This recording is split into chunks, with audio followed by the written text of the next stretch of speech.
Swear as much as you like. Cyberpunk RED. I mean, I think of everyone in this stream, I definitely swear the most. So, it's my game. If you don't like it, fuck off. Oh, I can say worse than that. All right, everyone should be able to see us if everything's working correctly. I don't know. Hey. Hello, everybody. Hey guys, hopefully you can see us. If not, oh well, lucky you, you don't have to look at my face. So welcome to our latest episode and the penultimate episode for this series of our Cyberpunk RED actual play series, Choombas. We'll start off as usual. If you hadn't guessed from us talking over the title intro, there is going to be bad language in this stream. There will be unpleasant characters who do things which are unpleasant. But we in no way endorse those behaviors. This is all make believe, and the people doing the unpleasant things tend to be the bad people. So yeah, just be aware there could be, if at any time you feel uncomfortable with the topics, then feel free to switch off. We will not take it personally, but hopefully we handle everything tastefully. So welcome to the Cyberpunk Uncensored channel. Please do take a look at all the 9,000 links below. Check out our Discord, which has an amazing community of players and GMs if you're looking to play some Cyberpunk RED yourself. In fact, right now you probably have noticed that we're light a couple of players from our usual full complement. That's because we've been going through a little bit of a reorganization after some scheduling difficulties. So after we wrap up this season, the finale of which will be next week, then we will be starting anew and we'll be bringing in some new players. So if you do want a chance to be one of those players, then you've got very little time left to apply. Get on that Discord, get on the Looking for Group channel. There is an advert in there which tells you everything that you need to do to make an application. And you never know, you could be playing with us in a couple of weeks' time. So yeah, we have a slightly different setup this week, especially as we're on lower numbers. So we will start with a little recap, just to run through what has happened recently. So the gang decided to take all of their hard-earned eddies and visit the midnight market set up by their fixer-cum-landlady, Mrs. Hahn. And there were some very interesting items on offer, lots and lots of fun to be had, but at the end of their little shopping escapade, that was interrupted and cut short by an attack on the area which Mrs. Hahn had secured to hold the night market in. It was not the authorities, it was a bunch of independently contracted thugs who it later emerged were sent and tasked with both disrupting her activities but also kidnapping her niece, because the perpetrator was actually Mrs. Hahn's brother, who has, for various reasons, a strained relationship with his daughter, and things seem to have come to a head. Now, the gang handily thwarted that little attack with gunships, and there was some chain gun action and lots of all-round carnage, but mostly the people who deserved to stay alive stayed alive, and the people who were causing the trouble got dead. So, it's all good in the hood. Now, Mrs. Hahn, in her wisdom and ever so slight anger, has decided enough is enough. She wants her brother dead. She has given the group 7 days to deliver his head, not figuratively speaking. She wants him gone. He is a danger to her business, her family, and she is no longer going to tolerate things on the sake, for the sake of family relationships. Now, while some of the group have bought into that, notably their solo Heil has started organizing things and is keen to maybe this plays a little bit into his wheelhouse with the cold wet work, which is something that the team have shied away from previously. A couple of members of the group decided they wanted to go a different way. They spoke to Sally, Mrs. Hahn's niece, the one who is under dispute, shall we say, and she explained that while she understands her aunt's actions and she thinks her father needs to be dealt with, she doesn't want blood being dealt for her sake. Even if she doesn't do it herself, she just doesn't want him killed on her behalf. So she's asked them to quietly arrange a less fatalistic option and find some way to get him removed, which doesn't involve his death. And in return, she's certain that one, she'll be able to scrounge up some extra payment if that's what they really need, but two, that her aunt will be more grateful in the long run that they curtailed her murderous vengeance impulse. So that is what the guys were trying to do last week, is dig up any sort of dirt which could compromise Mrs. Hahn's brother, Yongray Hahn, or as the as the tactics seem to have turned to, they're not necessarily worried about blackmailing him so much as just finding an opportunity to kidnap him, dump him in a truck, and cart him off to parts unknown, so that by the time he makes his way back from wherever they drop him, his business has been picked over by his rivals and he can no longer show his face in the city. Where did we It's a think we're reasonable gonna plan. find him? The fun times. So the location that has been, it seems to have been picked for Mr. Hahn's abduction is one of his private little secrets. Mr. Hahn is a member of an exclusive club called Scaly Life, a group of individuals with tastes reptilian. So if it's the internet, most people are familiar with what furries are, and you can extrapolate from there what scalies might be. So yes, this is a group of individuals that organize events for their specific tastes, and Mr. Hahn is very, very quiet about his participation in such events, and as a result, they believe he'll be lacking in security and ripe for plucking and whisking away to parts unknown. Guys, And I think I'm that's where we ready. pick up. Oh boy. Okay. Oh dear, oh dear. Oh man. It would seem that our tech lock has clearly gone, I'm dying here. full charge into the getting into the spirit Ah! of things. Right, man. I'm Oh ready. man, I'm ready. I'm ready for the reptile furry rave. Is this one of the costumes you bought at the night market? Yeah, I got hooked up from that guy.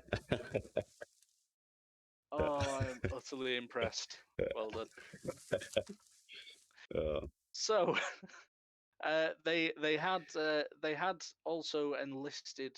There was a vague plan. I'm not sure the exact details of, but I'm sure they will fill it in.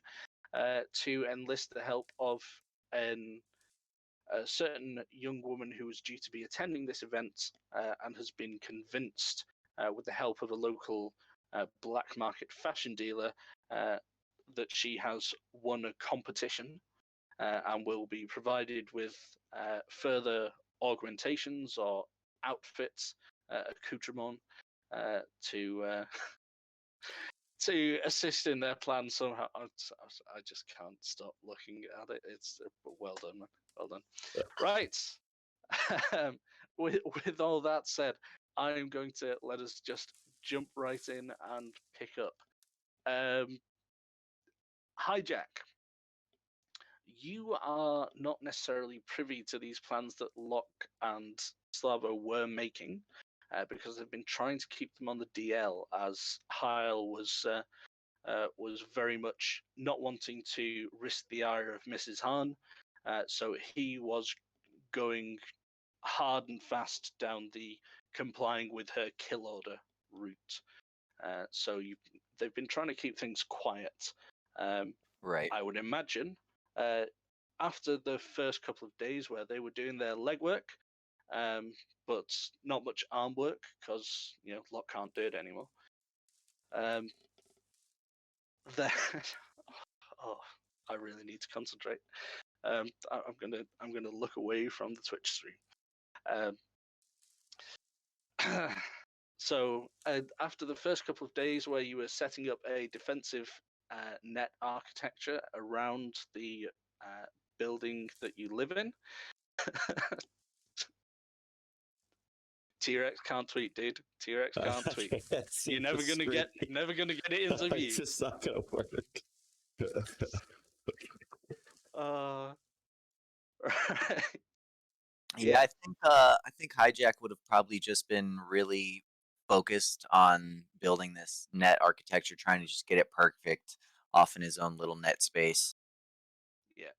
So after you've spent a couple of days on that, and you feel it's as done as it's going to be with the budget that Mrs. Han gave you to put it in place, you now have a bit more free time, and I would imagine that Locke may potentially plan on roping you into his little side deal that they're operating.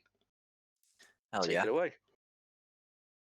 So I'd imagine Jack probably finally emerges from his room after days of working on this, and he looks like he may not have slept as much as he needed to have. But you would find him probably in like the common areas now, just trying to relax after binging on that work of his. Okay. So I'll come up to Hijack and I'll say, "Hey, guess who it is?" I'm gonna look at my buddy here and see if there's something immediately different that I'm not noticing. Yeah, so we're trying out this super slick undercover costume I got from our friend who deals in those modifications and different costumes and things. But we have a job coming up we're trying to help out Mrs. Han with. I don't know. Obviously, I heard you've been working on setting up security and trying to make this building more secure. From what I hear, is that what you've been working on? Yeah. Question: So, what this suit of yours? What is it looking like? Is it because if you're walking up to me, This is it, direct man. suit, This oh is man, what I got. Jack is like having a real hard time taking you seriously in this. Yeah, I've been working on some stuff. So wait, this what's this suit for again? I was like, oh, this, yeah, don't worry. This will make sense eventually. Let me hold on. There we go. It's a little better. It's getting stuffy in there.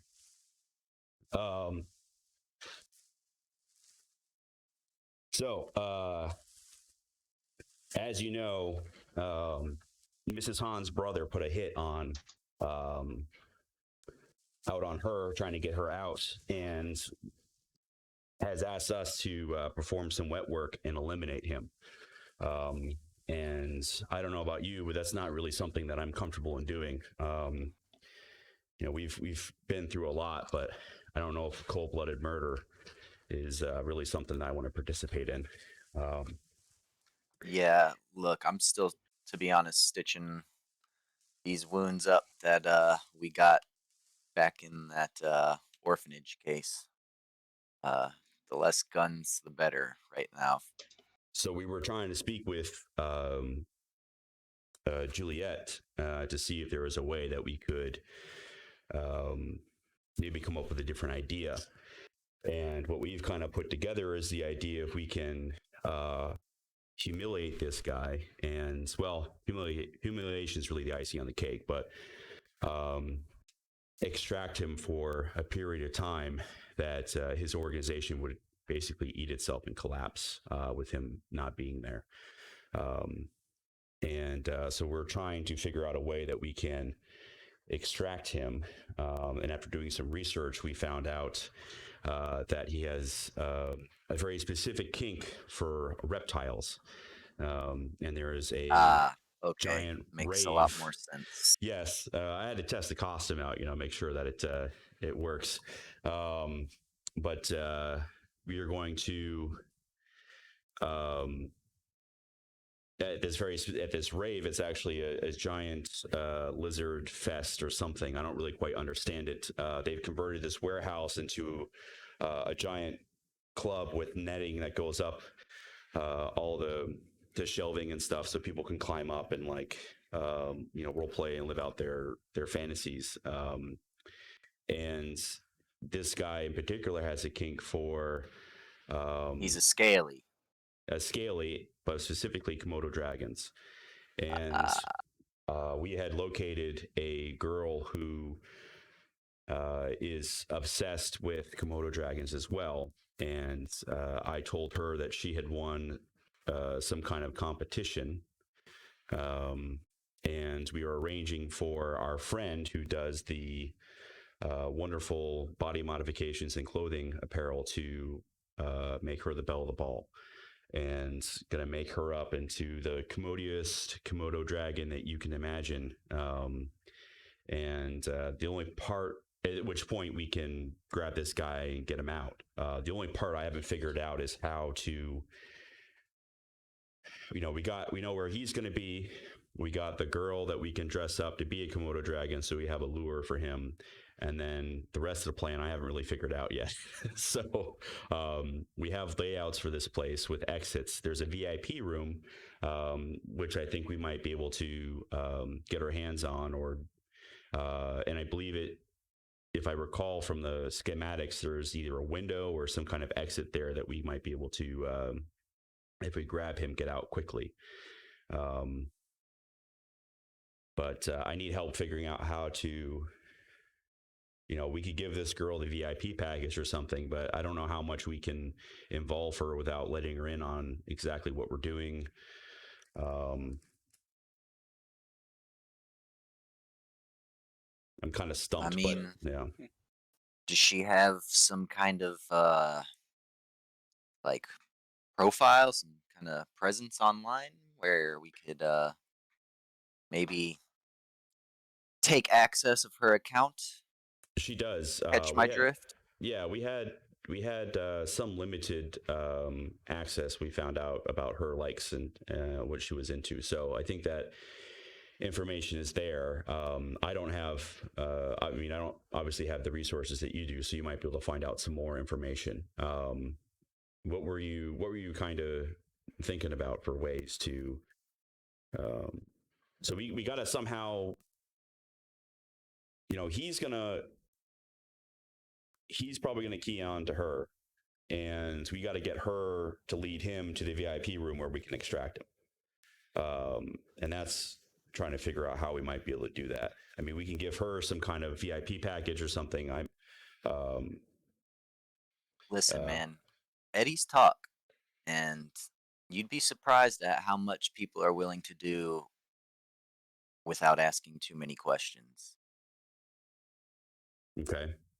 I think hmm, what I'm thinking here is I think I should hop on the net, see if there's some kind of local message boards or hangout where these scalies like to congregate, and see if I can't chum the water for this guy a little bit, if you catch my drift.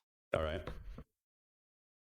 Maybe make her presence a little bit more in his face. Maybe if we can get him interested beforehand, make it so that there's a planned meeting. We might have a little bit easier time of getting him to do what we want. You might be able to concoct some kind of story too about him being some kind of, just let something leak, like be part of our production crew. Um, let something leak that he's some kind of high profile producer that's going to be there.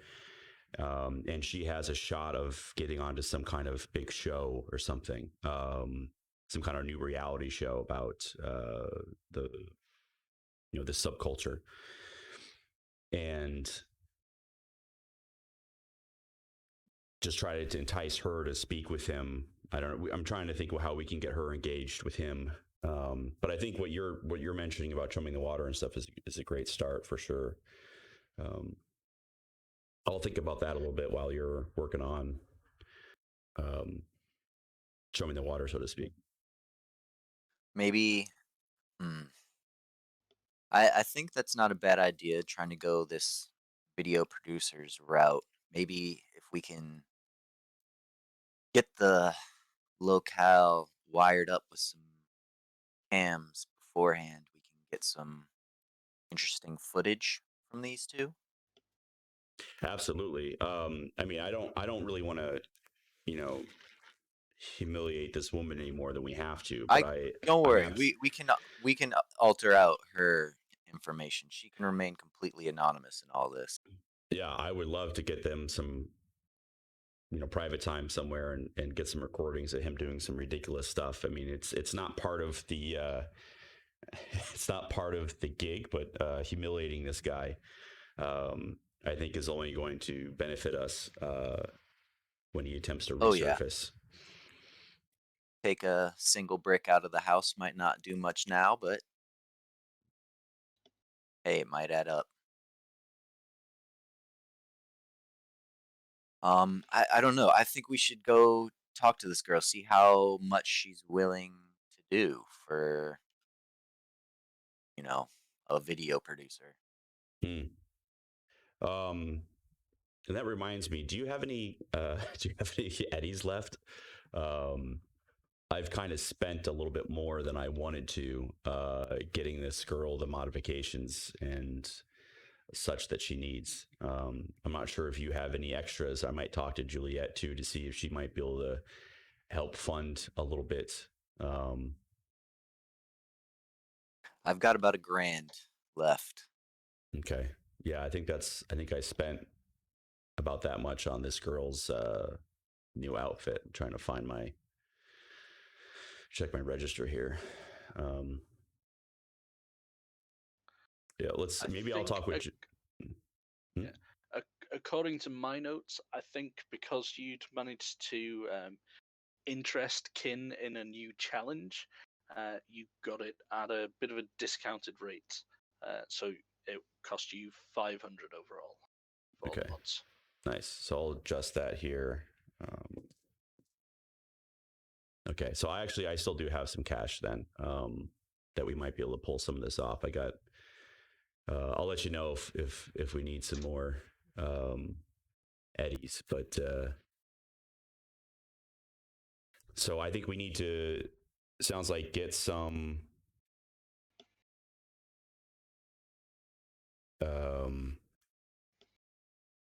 So I was just reading chat for a second. I think we need to get some new outfits too to supposedly be part of this producer crew, this exec crew. but I'm sure this guy can hook us up with some execware. But did you wanna see about finding out any more information that you could about her that might be able to help out? Yeah, I'll head down to a couple different local nets and see if I can't find some kind of more social media accounts that we haven't cracked into, maybe. Well, what I'll say, Hijack, is as you already got a bit of an info dump from Wraith, who Locke had tapped up to help you out last time. If you don't remember, Wraith was the Female netrunner. netrunner, right? Yeah, the netrunner you spoke to She back. worked with the not bad guy. Yes, that's the one. And she had helped out and provided a lot of information. Um, you think, given the standard of her work, you probably couldn't do much better yourself. But it's a lot of info overload because she's not gone through and sorted everything. So you may want to take those files, and if you want to give me an interface roll, and let's see if you can sort of sort through them, run some keyword searches and so on, and get yourself a bit more useful information picked out of there. Okay, so that's a pretty good roll, and you currently already have a +2 as well, kindly granted by chat, which is, if we haven't mentioned it, that's one of the things that you can do down there on Twitch. You have the options to give the players bonuses and make their lives a little easier. So that's thank you Heck very much yeah. for that. So Good yeah, looks, chat.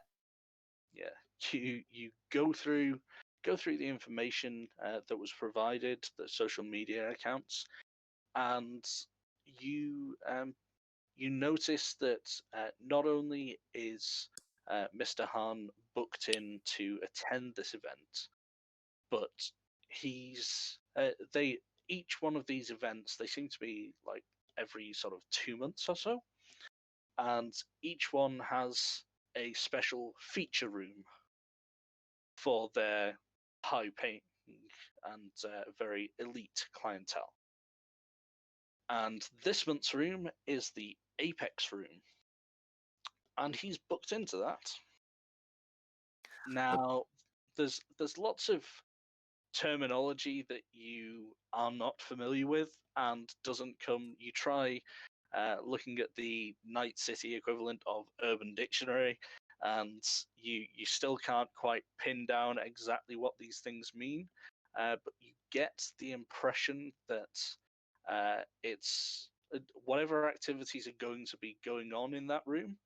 Um, there will only be a very few select people in there, and you think that you could potentially, there is paid work in that room, and you think you have the details to get, if you want, this girl. Did we have a name for her? Sorry, I have to check my notes. Too many notes. Jenny. So you have the potential, if you wish, with a role like that, to insert Jenny's name onto the list of people who are going to be working in that room, which Mr. Hahn is booked to make use of. yeah, let's go ahead and make sure Jenny's on the schedule. Now, this may involve a bit of fluffery because you're selling this to her as a prize, and you don't exactly know what goes on in that room. But it's clearly an exclusive club, so whatever it Well, is, they it's obviously chill. need extras for their exclusive brain dance, and if she does well, there might be the opportunity for future contracts.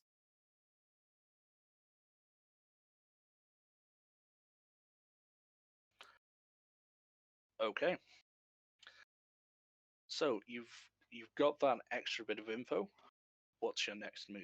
Is someone at some point going to contact Jenny? I believe you'd left it in Kin's hands to contact her and arrange the mods and everything under the auspices of this fictional prize that she'd won. But I think I'm gonna go and update my buddy Locke on what I just did, because I don't think I have had a whole lot of contact with this young lady, so I would leave it to him to go ahead and let her know the details of what's going down. mhm. Okay. Oh gosh. All right. Um. Don't worry, I got her down as an extra. Just let her know that it's nothing that's gonna be against her own moral code. Just make mainly some feature work. Hmm. All right. Uh.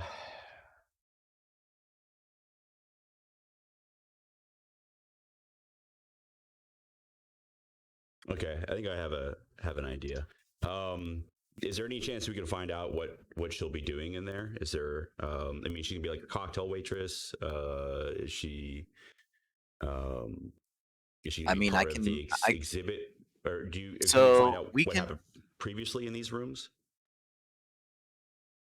there's There is a bunch of information from the organization itself and from both Mr. Hahn and Jenny's social media stuff. Do you have any sort of skills you would feel are appropriate to sorting through that stuff and um, you know finding something that might give you a clue as to what could possibly be going on in there? Because the terminology seems deliberately obtuse. It seems like it's obscure for a reason, um, rather than just by accident. So you're not really getting anywhere, but there may be clues. If you want to volunteer me a skill you'd like to try,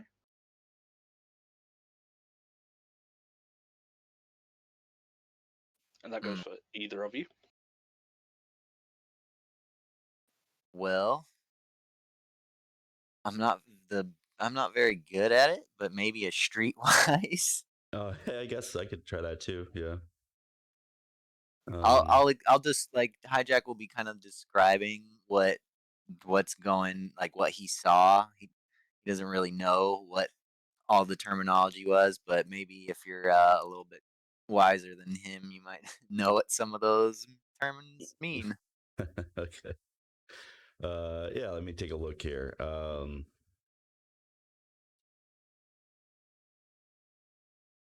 It's the wonderful dictionary of skills here. The many skills of Cyberpunk Red.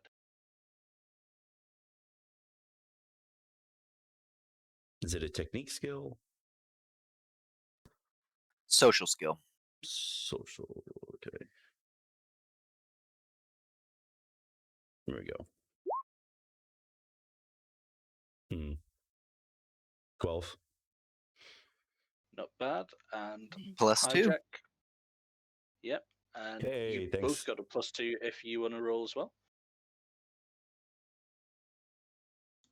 And thanks, Vampire Bites, in the chat for that.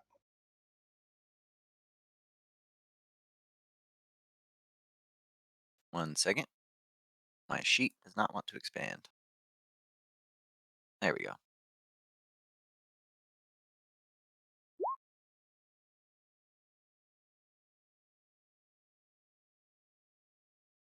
There we go. Okay. So Nice. thinking about it, these aren't really circles that you've moved in. But you have vague look. You've sort of heard of these things vaguely before, but you don't know the ins and outs of them. Um, Hijack, a combination of what you've heard over the years about the things that basically the crap that rich perverts get up to, and some of the information that you've been through, and the name of the room, just suddenly there's a little inspirational ping in your head, and you think that the Apex room might be to do with a certain subset, a niche within the Scaly community that crosses over with another interest, uh, which is they like to play out being predators, and they like to have prey to do that with. So there will be people who may be hired to have high-end, realistic seeming prosthetics, and will be quote-unquote prey for these high-paying individuals. And they, depending on the person's preferences and how much they're paying, there may be certain rules about, they may have to, whatever goes on, they may have to have their full, pain systems switched on so that the nervous system can't be toned down while the things are happening. But yeah, they like eating people. Oh dear. And people are well paid for having this done to them. But yeah, it's a little on the hush hush side even for the Scaly community. But at the end of the day, outside of rumors of people that go too far, these people aren't ultimately suffering any permanent injury because it's all cyber limbs that are being theatrically ripped off and crunched and whatever is done to them, and they're compensated fully for their time and experience and acting skills. There may be entire scenarios around it.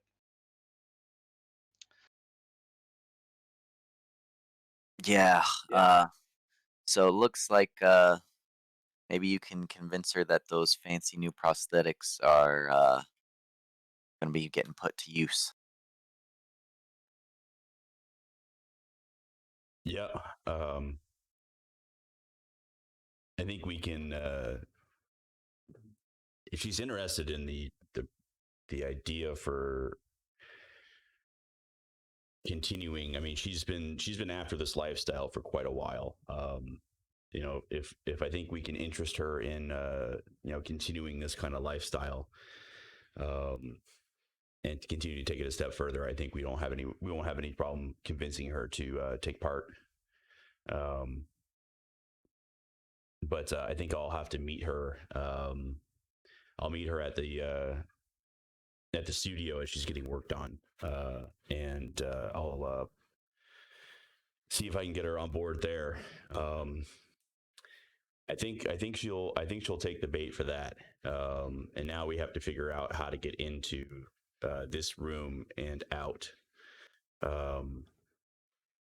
Is this when we were looking at the blueprints, Panda? Was this the one that had the window?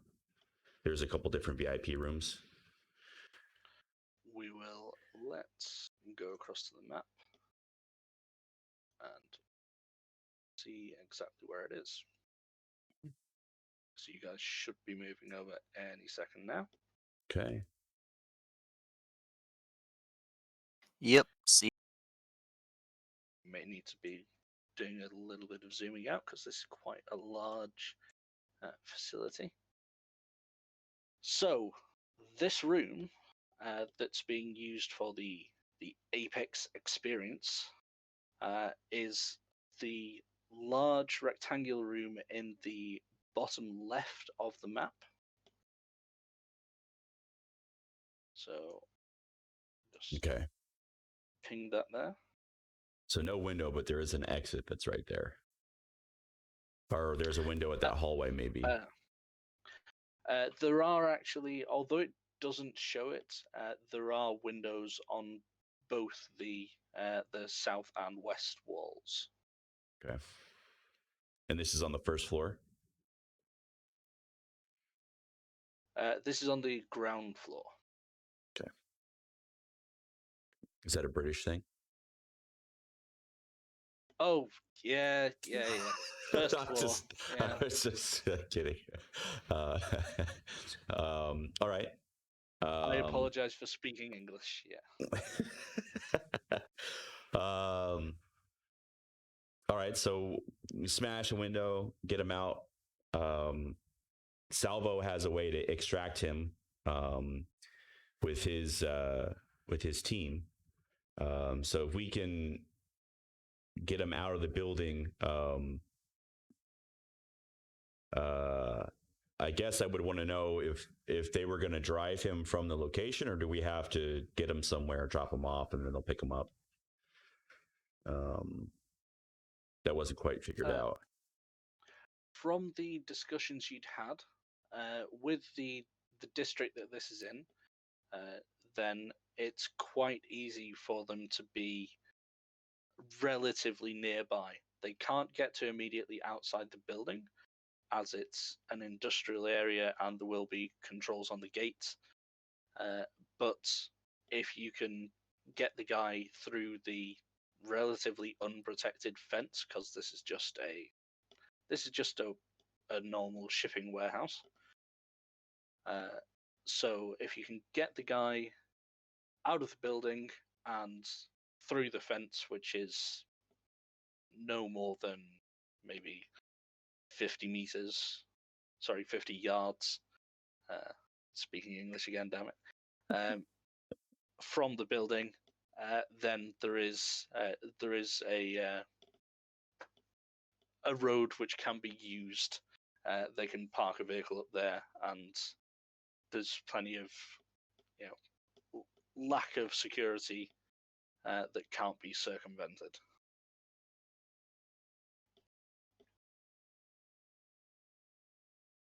Okay. And I think I have in my notes that you had done this. I don't know whether you just mentioned it and I noted it down. But last time round, you'd already spoken to Plague and arranged to get something non-lethal, but which was going to send him to sleepy times for a significant period. Okay. Nice.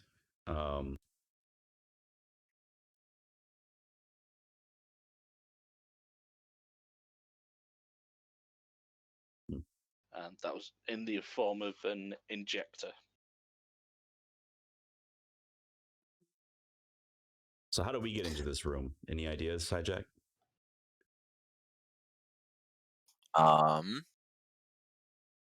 I could take some people off the list and put ourselves on potentially, or I can reroute them somewhere else and we can try to assume their identities, maybe.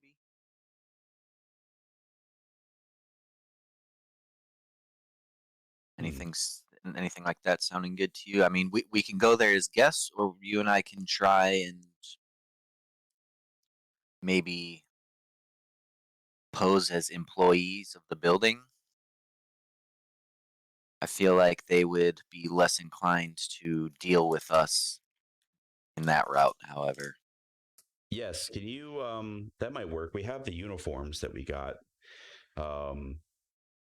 I mean, we could either do it that way with the uniforms that we got and pose as employees of the building because they have the ability to put logos and things on them.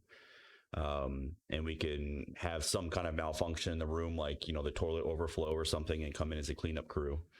Because it looks like there's a bathroom that's there. Or the lights go out or some kind of thing that needs to be repaired quickly. Or we can, I think the idea of, you can put some fake names on the list and we can assume these identities and go in. I mean, I got that costume, If you want to go in as maintenance people, we can make that work. I could hack the room controls and mess with the lighting. And, nothing kills the mood quicker than the lighting getting too bright. Yep. No one wants to see what they're doing. I think that would work. Maybe, You don't want to wear one of these snazzy costumes that I picked up? to be honest, I'm not a costume guy. I mean, how sick would it be if like our whole crew was in these giant T-Rex inflatable costumes at a Apex Predator room? Kind of do like that lo-fi thing instead of that high-tech thing. I think people might be into that.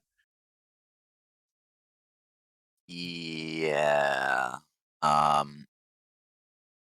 If you want, buddy, you can definitely go that route.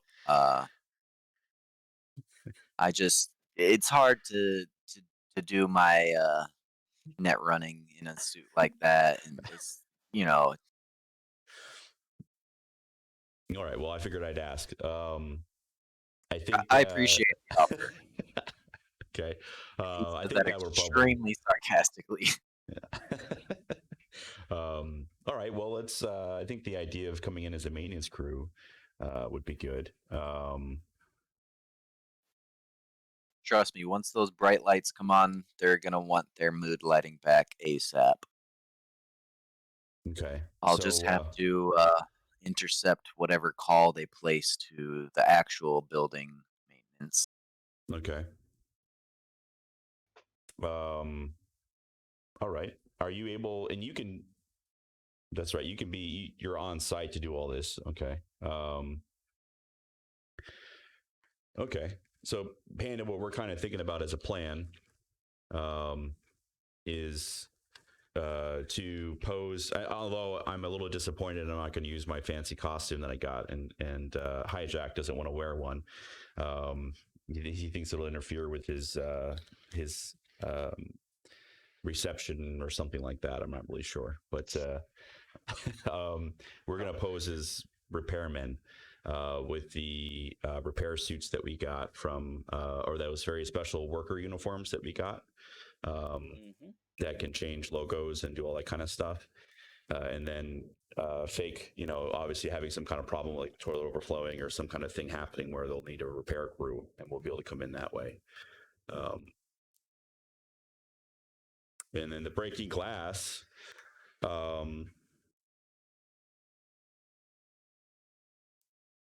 Are we able to set up some kind of a small explosive device on the outside of this window prior to the event? Think how we're going to break through. I don't think we should try an explosive. Maybe we can try like a high frequency. Okay.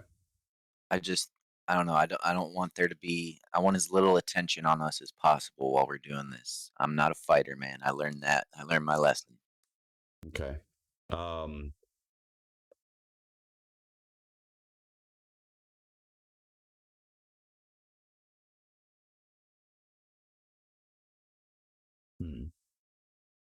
Okay, so we got a way to get in.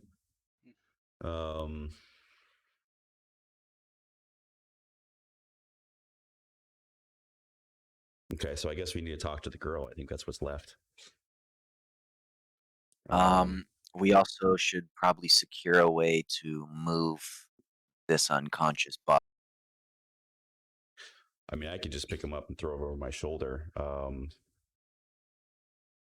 Could we have a case that we have to bring in to fix something? Like a giant case that we could.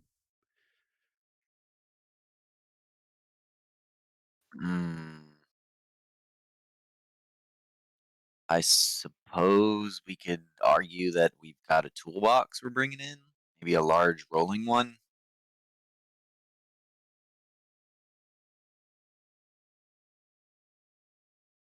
Anything's possible.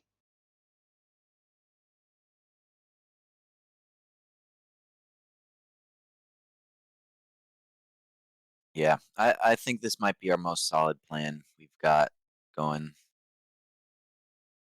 It's a big tool chest. Yeah, I mean, you've got to have something of that nature, right? Oh yeah, we got something big enough that we can kind of like a wheeled cart. I mean, that could be it. We could wheel in a tool chest to fix stuff. and then stuff him inside of it, and then just wheel him out one of the doors.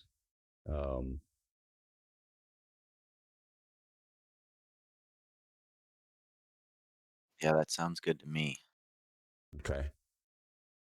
I just because to me, man, just slinging them over a shoulder and carrying them out, that's asking too many people to notice. Well, yeah, I was thinking about just once we break the back window and just hustle at that point. But yeah, hopefully we can figure out a way to get him into this box. But um, I'm now envisioning something like Wile E. Coyote style with like a fresh lizard meat in a pile on the floor with a sign saying free lizard meat, and then the box propped up by a stick with a string attached to it, and you waiting around the corner. yeah. Hmm.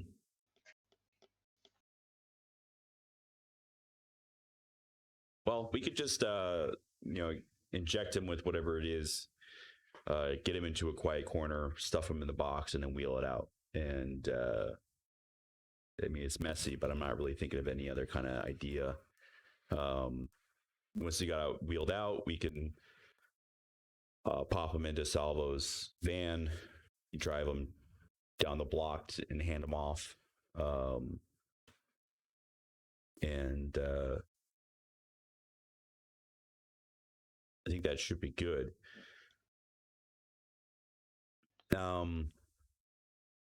I think as far as getting information, if we can outfit that girl with a camera, and let her know that as part of this, process and stuff, and she does a good job, we're going to review footage that she has to see how well she plays her character.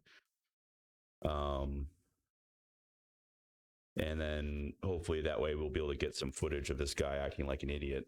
I'm sure you could wire up something into her costume. Okay.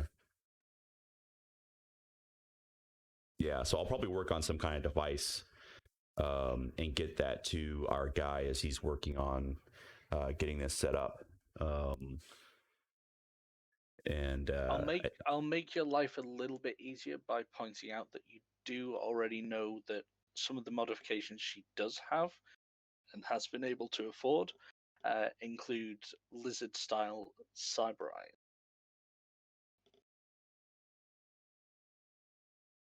And the camera is one of those optional augments, which is on the cheaper end of things, so more people tend to get that if they're going to get anything.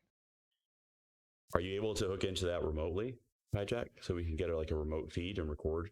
And that also give us eyes in while this thing is going on too. Maybe if I get in beforehand and set up some kind of program to, send the data over like a low frequency band to Yeah. something nearby. If I did that, we'd have to be close though. Okay. Yeah, we could. I think we could do that. Yeah, I think she'd be open to it too. I just got to talk to her about it, but I think we can get something like that set up.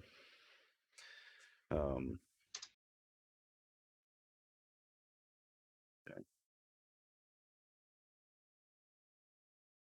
So I guess just leaves talking to her and getting getting the rest of the stuff prepped.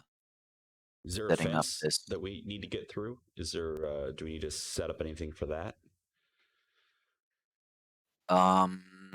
I don't think so. I'd imagine besides like maybe some kind of security checking for tickets for whatever convention this is or something, but I don't think there'd be any We physical could. barriers.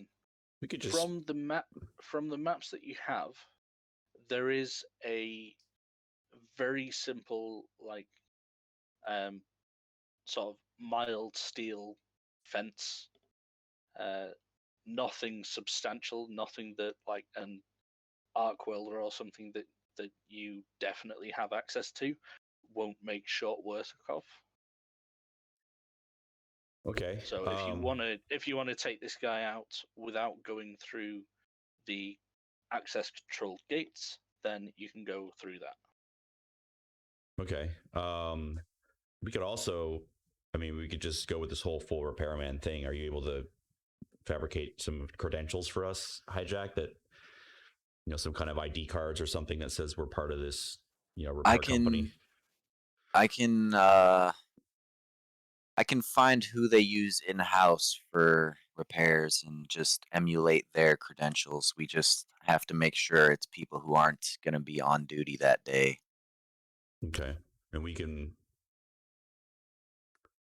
have the van painted to be a certain type of, um, with the library of this repair group or dock system, and just have them pull into the entrance when the call goes out. Have Salvo come in. He can drive the van up when the repair call comes in. Then we can just kind of, I guess we could pop out at that point if we want to, or we can be staged somewhere inside. Um,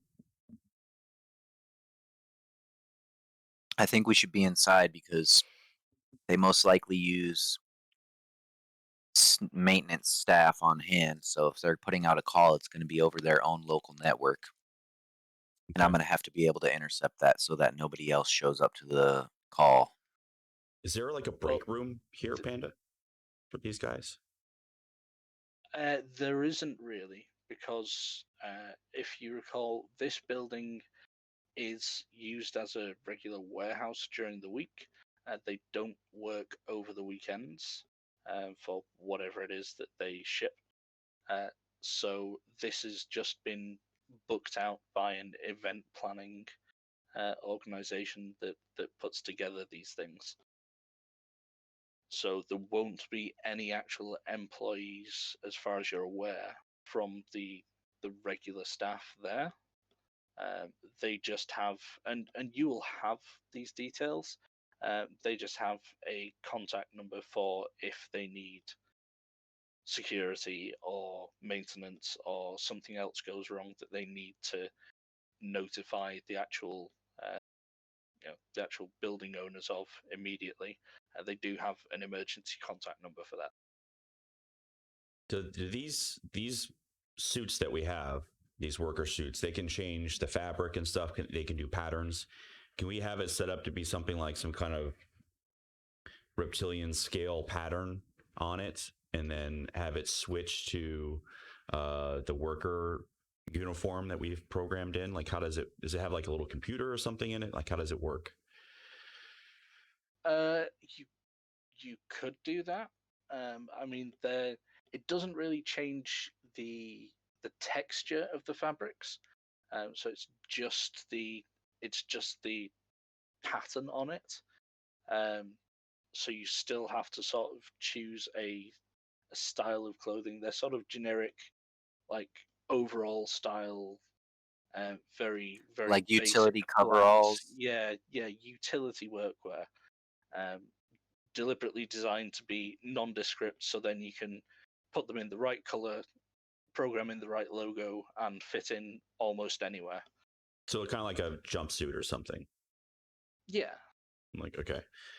Yeah, so I mean, we can, if you can put us on the guest list, Hijack, it's just regular guests. We go in and be set up there, and we can wear these reptile things, and maybe get you a funky hat. I mean, I got a fantastic costume that's ready to go. I mean, I'll blend just in just fine. And we can, when we get the call, we can switch the costumes over to the utility workwear. Give Salvo a call to bring the van up. Get one of us can work on supposedly fixing the problem and finding out where this guy is in the room. The other guy can get the trunk or whatever, the wheeling tool chest out, get it into the room. It looks like is that a window or a door on the south side?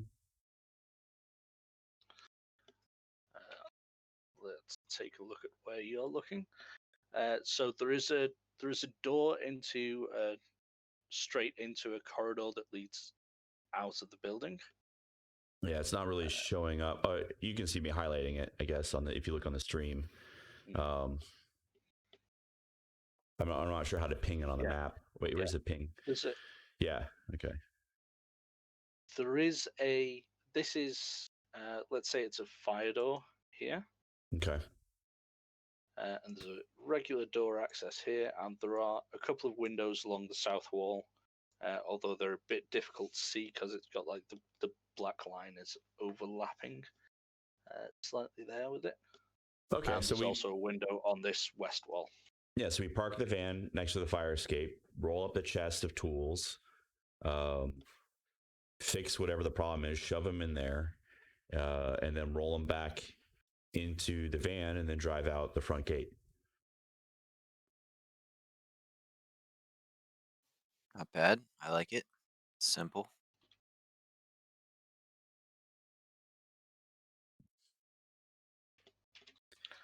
Nothing sounds outlandish or doomed to failure over here. Well, now you jinxed us. Would I do that? Hijack would look at Locke and just kind of be like, so I guess let's hop to it then.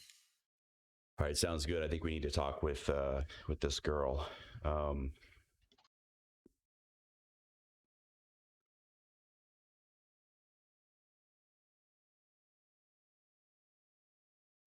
Okay. So you're going face to face. Are you going to? Was it dropping in when she's booked in for one of her fittings with Kim that you were planning? I think you said. Yeah, so we'll get the bits. We'll get the thing to Kin. Oh, she's got a cyber eye actually already. Okay, never mind. Yeah, so when she's just about finished up and when she's like her final fitting, is when I'll go speak to her. And if we can get a couple suits, I think we have some, right? We also have. Well, I'll need to have some. I mean, it doesn't have to be from Kin, but just some kind of executive suits for Hijack and I. And Hijack, I'll need your help if you can play along. But I think we'll go meet her, and I'll stop by and stop by some store on the way and just pick up a couple suits for us so we look like execs, corpos.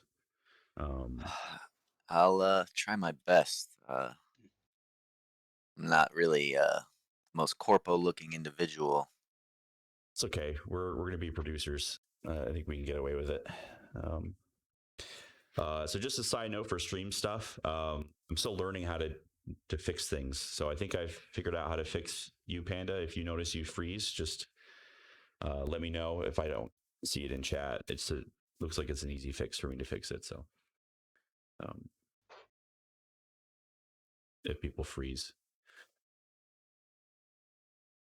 Yeah, most things just presume that they're my fault because my technology and connection issues are crap. All good. All good. Okay. Okay, so we're jumping in on the final fitting appointment then. What is this gentleman's name again? Kintsugi. Should have a notepad. Normally I can make notes on my computer, but if I do it now, I think I'll mess things up. So I don't know if I can. Let me get something here.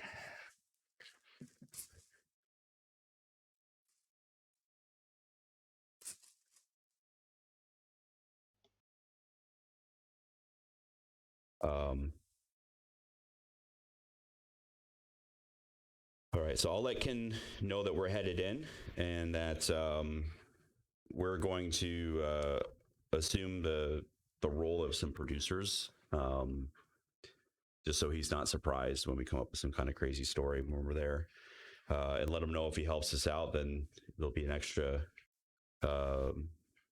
300 credits coming his way. 300 eddies. Yeah, and future business, of course. Yeah, you say this and you get a mild laugh from Kin. Says, Oh, my darling. For you, no extra charge. This is quite the escapade to be involved in, and I look forward to more in future. Right. Fantastic. We'll be there in about 15. And the girl's name again? It was Jenny McCallan.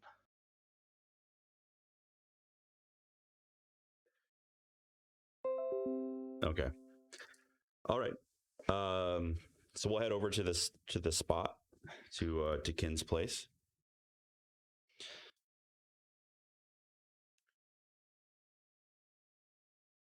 You get there, and you've never actually been to Kin's studio before. You previously did business at the night market, and so you're quite probably quite impressed with the place. It's really it's like a personal apartment, but it's very well and expensively done, and it's far larger than anything you think you'll ever afford, no matter how many jobs you do, whether you take wet work or not.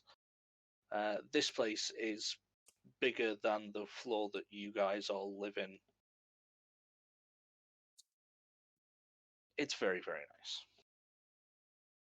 But it's also used as a workplace. So it's open plan, but then there are various sort of curtain partitions which can be drawn across to create separate spaces to allow for when models are there and getting changed and so on, or when he wants different things to be going on in different areas.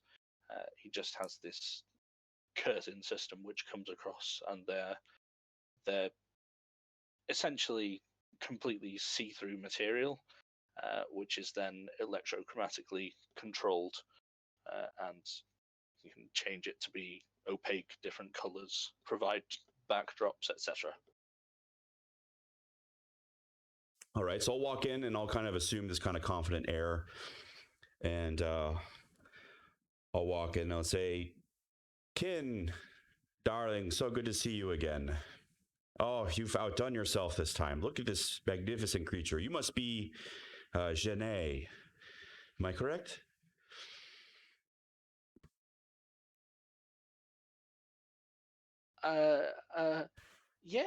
Yeah, that's me. It's so nice to meet you. Uh, Thank you for. I believe I was told that you're the one who organized this prize. Oh, it's such an honor. Oh, yes, of course, darling. My name is Pierre, and this is my associate, Diego.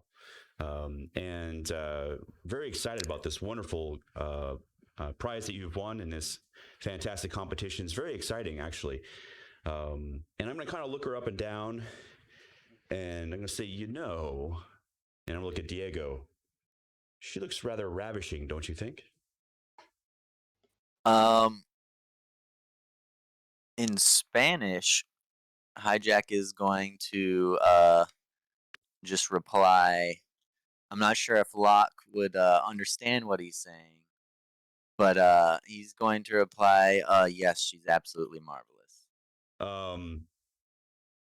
Unfortunately, Locke does not speak Spanish. So he's going to kind of raise his eyebrow and say, oh, yes, very, very fine indeed. Wonderful. So, Miss, there is this role that I think you may be just perfect for. It's a very special film that I'm currently producing. It's Honey, I Shrunk Godzilla, and it's kind of a 80s recap of a movie combined with Godzilla, the fearless reptile, and we have this whole idea of making Godzilla into this fierce woman, and I just look at you and it just screams Honey, I Shrunk Godzilla. You're just amazing. You're ravishing. You're absolutely beautiful. Kin, I can't believe what you've done here. She's magnificent. And it's worth pointing out, because I didn't actually, my bad, I did not give you a description. This girl, who's in her early 20s, is actually, as looks go, then she could legitimately do modeling, but of a very specific type, because as she stands before you, and she's currently wearing sort of denim shorts and a bra top, because they're in the middle of a fitting, but she has fine. Um,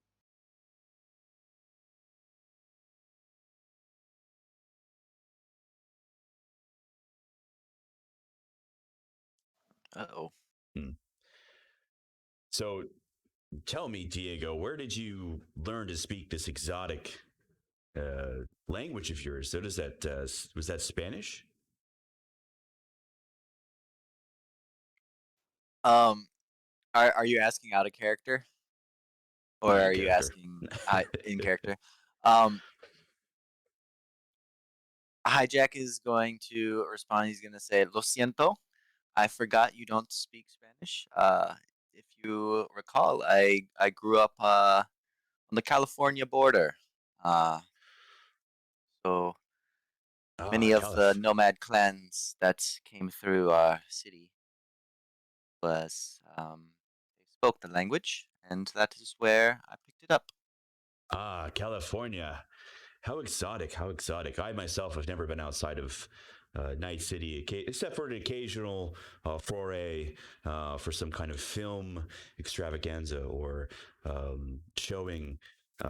Occasionally, we do have these off-site locations that we film, but I've never had a chance to really spend any time in any of these exotic locales. California sounds so majestic. Yes, the sand and dirt and wastelands are very arid, but they have a beautiful quality to them.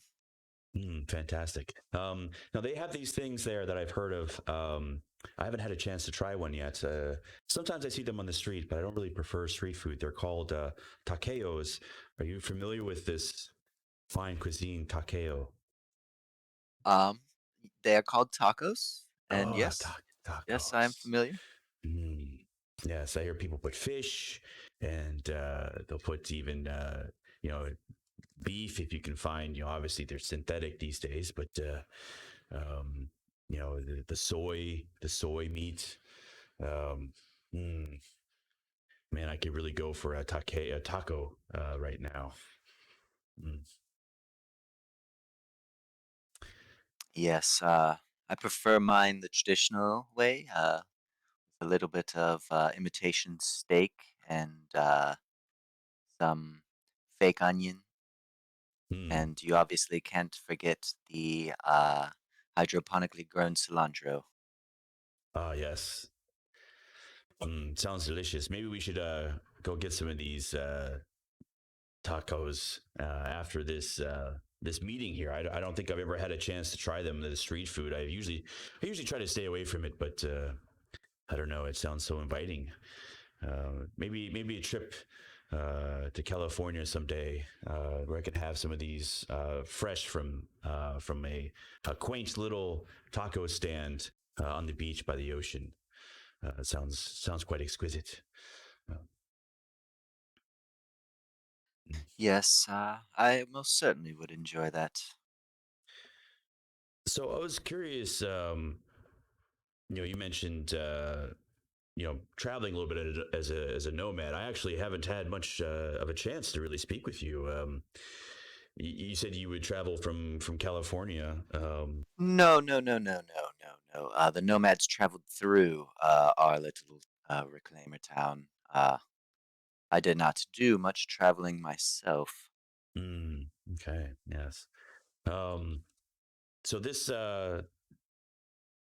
idea for this Honey I Shrunk Godzilla, it came to me as I was. Oh, one second. I think we.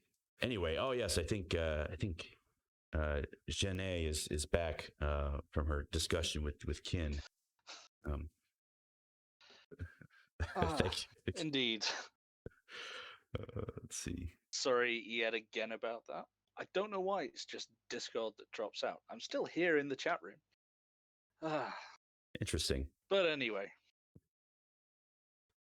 Say you're. So, where did I cut out?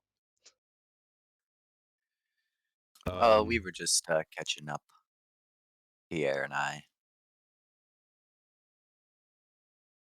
Cool. Yeah, it's just talking about our time in California and these fancy. I think they're called taqueos, but he's told me they're called tacos. So we've been discussing the fine cuisine of California. So yes, Janae, I was thinking about this fabulous role that I need to have for this movie that I'm producing, Honey, I Shrunk Godzilla, and I think you would just be perfect for it. Do you have any acting experience?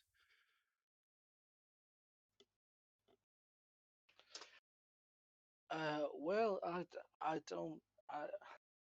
I've never. I mean, I was in my school play, and everyone said I was fantastic, but no. I mean, I've thought about it. Yes. Well, something tells me that you're a natural. I think we obviously have to verify that, but I think you definitely got what it takes. I mean, just being here with you for mere moments, you just ooze the reptilian personality, and it just screams to me that you should be a star in this film. Now, and you see, as you say this, you see a weird effect, because the fine green with a slight turquoise accent scales that cover her entire body now, around the face and top of her torso, start to flush and take on like a purple hue. Kin does really fine work. This girl is blushing even though she's scaled up. Fantastic. Now there's just one problem. One of the other producers that's working with the film crew isn't quite convinced of this role, and he may need some convincing. And it actually happens that he will be at this event that'll be happening in a couple days' time, and I need you to play your role to the T. I've actually arranged for you to be in the same room with this gentleman, and I think this is the last piece of the puzzle I think I'll need to put together for this extravagant production. Now, he is a pretty high profile type of individual. He will be very secretive. He won't tell you who he is or what he's doing there, but he is scouting for talent. And we've arranged for you to be put with him in the VIP room. Now, it must be said, he must not know what we're up to. If he knows that we planted you there, he likely will not see fit to involve you with our production. Yes, quite right. And now, Janae, be aware this isn't part of the contest. I mean, you've won. You've got you've got our friend Kin here to set you up with the finest modifications to really bring out this personality that you've dreamed of. But I really think that you have a potential for so much more than just winning some silly little contest. I want to turn you into a star. Is this something that you think you can convince us of? We have this glorious performance, assist my producer in picking you out of everyone there at the club. I need you to be the one that's the shining the shining beacon for this next part. I need him to pick you. She is like trembling now and hands clasped. And, oh, yes, I'll whatever you need. Really, me? Yes, Yeah, absolutely. Just tell me where to be, and I'll be there. Okay, so there is the one particular issue about we need to somehow see your performance in action. Ken, when we were discussing your modifications, let me know that you have a particular set of cyber eyes. Is that correct? Yeah, yes, and she motions to her eyes, which are sort of their yellow, vertically slit pupils, and to be honest, they look quite organic. Like if you didn't know that that was not a natural feature of humans, then you'd have to get very close up to spot that they weren't biological. Say, excellent. Yes. So Diago here is going to install a remote protocol so that we can observe your acting skills firsthand while you're in this VIP area. And you'll be able to upload this protocol so that we can actually see everything happening, and then of course be able to show it to my production team and make sure that you're the right gal for this job. Yeah, whatever you need. Oh, I'm so excited. Fantastic. Now, you may end up seeing us at this event as well. We are currently working on an additional angle. There are a couple other people that we are considering for this position. And we have to keep a low profile. I mean, if I'm seen at this place, people will know what I'm doing there, looking for this talent for this next film project. So what I will need you to do, if you see me, I'll probably be dressed in some kind of strange, maybe a uniform as an employee or something, maybe a warehouse worker or a technician, as I'm there scouting and also checking in on you and seeing how you are performing. So if you happen to see me, it's probably not going to be as Pierre. It's going to be as some kind of worker or warehouse person, but I'll approach you and let you know if I need your help with something. Give me pick a test. Do we have? Is it persuasion in this system, or what's the skill called? I mean, I'm not We saying this have is going to. persuasion. Yeah, give me a persuasion check. Help me I'm out, not saying chat. it's going to be a difficult one. Um, Just the second you say that, like she may be a fairly naive girl, but the second that she hears this,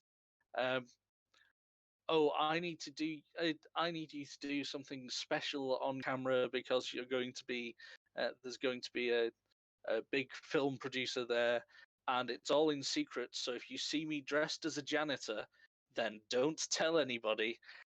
That suddenly she's like, this sounds very familiar to when my landlord said that he needed to fix my shower, and then 6 months later there was a webcam in there. yeah. Okay. All right. I'll go ahead and take the roll here. Let's see. You do still have, I believe it's one outstanding +2 from chat. Yeah, I'll use it. Take into account as well. Yeah. Okay, yeah, there's a second's momentary doubt, and then it passes. It's like the suits that you're wearing are more expensive than ones that she sees day to day, and You must remember, we're she's only buying your asking for story. secrecy. We only ask for secrecy so that our associate does not become aware that we've planted you because we think we've found our star and we want you. He insists on doing a search. I'm sure you understand how some of these corpos can be. They insist on having the last say on everything. Oh yes, yes. I completely understand. I'll do whatever it takes. Well, fantastic, darling. Looks like we have ourselves a star. And I kind of look at Diego and nod. And Kin, always a pleasure, my dear. And I'll go up and give him like a little peck on the cheek before I head out. Hijack will just kind of play along. He'll take Jenny's hand and just give it a small little shake. Same with Kin. Oh yes, Diego. Is there anything you need to do to get that remote viewing set up before we leave? Yes. Let me go ahead and write out a program really quickly. It shouldn't take too long. If Kin, you want to continue with your install, I'll write this, and by the time you're ready to upload it, it should be ready to go.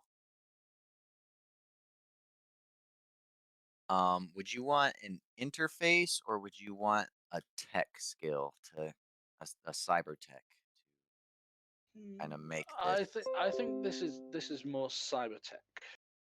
All right, not a problem. I'm gonna go ahead and use a little bit of luck. I'll just put 1 point in.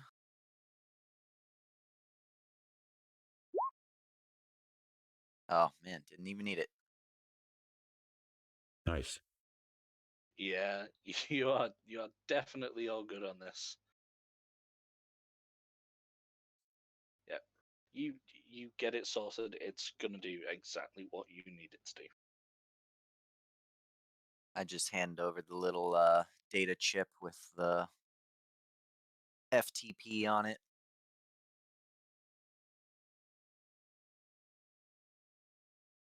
All right, that should be everything, Kin darling.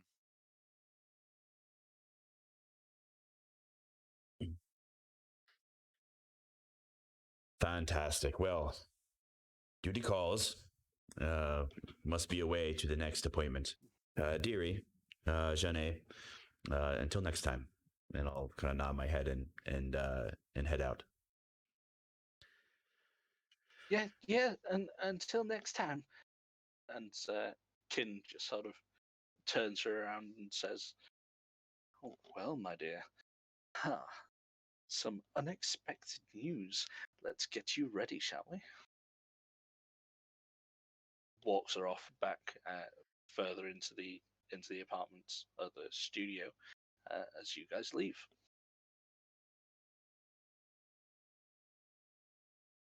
Hmm. Okay, you have your setup. Awesome. I can't feel. I hopefully feel a little bit bad for Jenny here, man. I feel like we're, you know, big disappointment if she doesn't get this part. But I mean, she will have all these modifications and things that,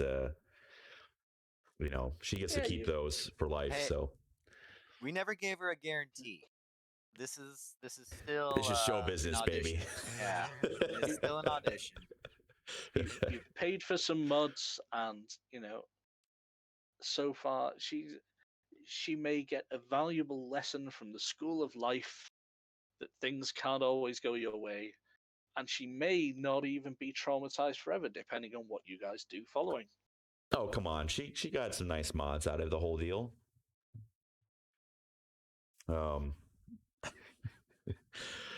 uh, um, okay. So let's see. I think I we're, I believe think we're, we should the be set then. the yeah, the only other prep work that you mentioned that I'll be generous, and I'll presume that you remember it, even if we accidentally gloss over it.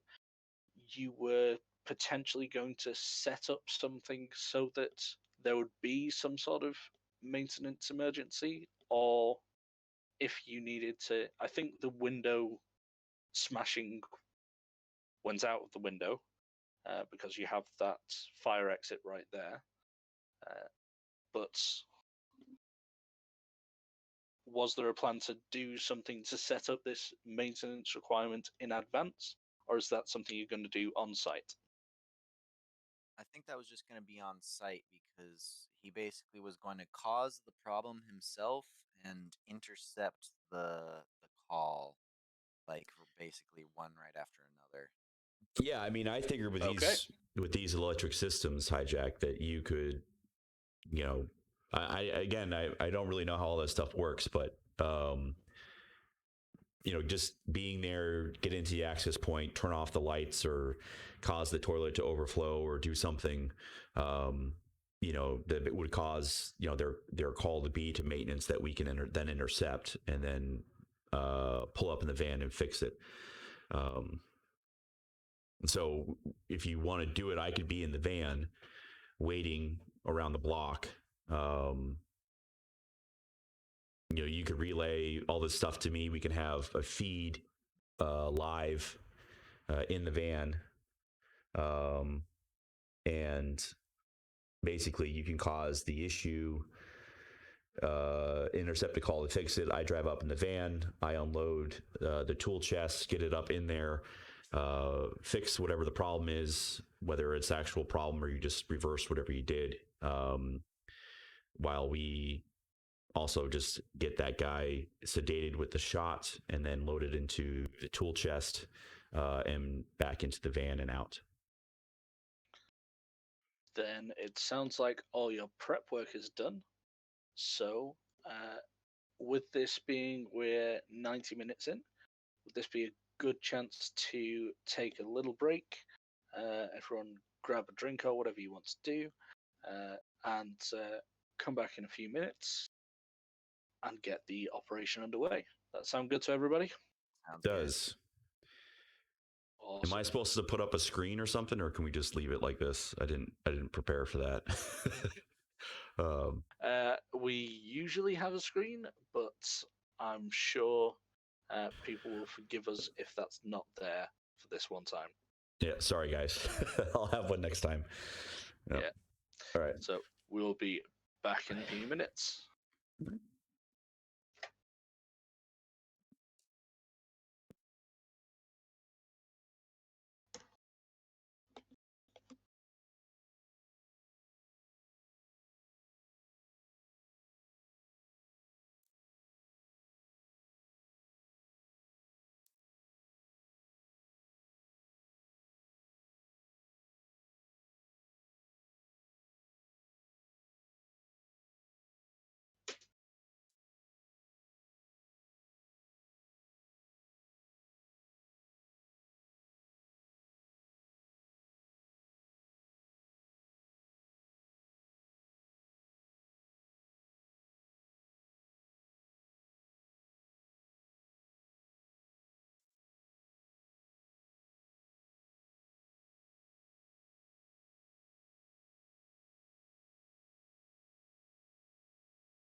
All right.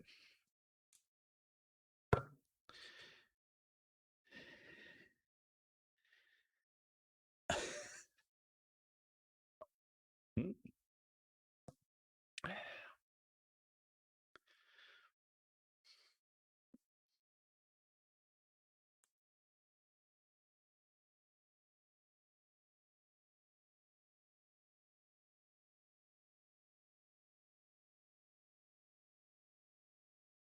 Okay. We're just waiting on Panda to come back. Well, shit. I hope everyone's having a good day today out there in the land Heck of yeah. Cyberpunk RED. Did you play any other games at all, Jedi? What is like as far as role playing? What other systems have you played? I played other than Cyberpunk, I've played D&D both 5th edition and 3.5 is Mm-hmm. 3.5 was my first foray into role playing, at least tabletop wise. Okay. Do you prefer 3.5 over 5 or vice versa, or is there? I'd honestly 5 I feel like just is it's so smooth and it's so easy to kind of work and mold to make your own depending on like what situations and what you kind of need, you know.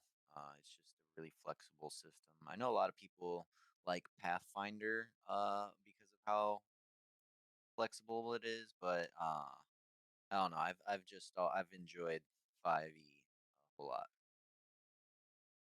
I've also been playing some 5e, and I enjoy it. It's okay. I have a love hate relationship with 3.5 though. I think we all do. It's so like there's so many cool builds and like abilities and like content and like just like I would spend like days building a character to do a certain thing or to act a certain way and all this kind of stuff that I just can't find in fifth edition really. Um, and on the same token, I also am relieved of the stress of developing that character to be, you know, a certain way with the rules and all that kind of stuff. Like I would get burnt out designing characters for 3.5 just with all the options and all the kind of stuff that's there, but I also love that so much about that system. So it's kind of been a, you know, I miss it and I don't miss it at the same time. um, and I would say the same thing about like I don't know how I never played Cyberpunk 2020, but I noticed that was something with Shadowrun. It had the same kind of thing. um, and maybe Cyberpunk 2020, it sounds like from what I read is that way, where Cyberpunk Red kind of took something similar to fifth Streamlined, edition, yeah. just streamlined everything down. Um, You know, I've noticed a lot of games, both board game and video game, that have been around, or at least their franchises have been around for a while. A lot of times as things grow in age, like that streamlining is almost kind of necessary to prevent whatever it is from becoming too bogged down in itself. Like for example, I play a lot of Monster Hunter, which back in the PlayStation 2 era, like that game was super cutthroat and known for being punishing.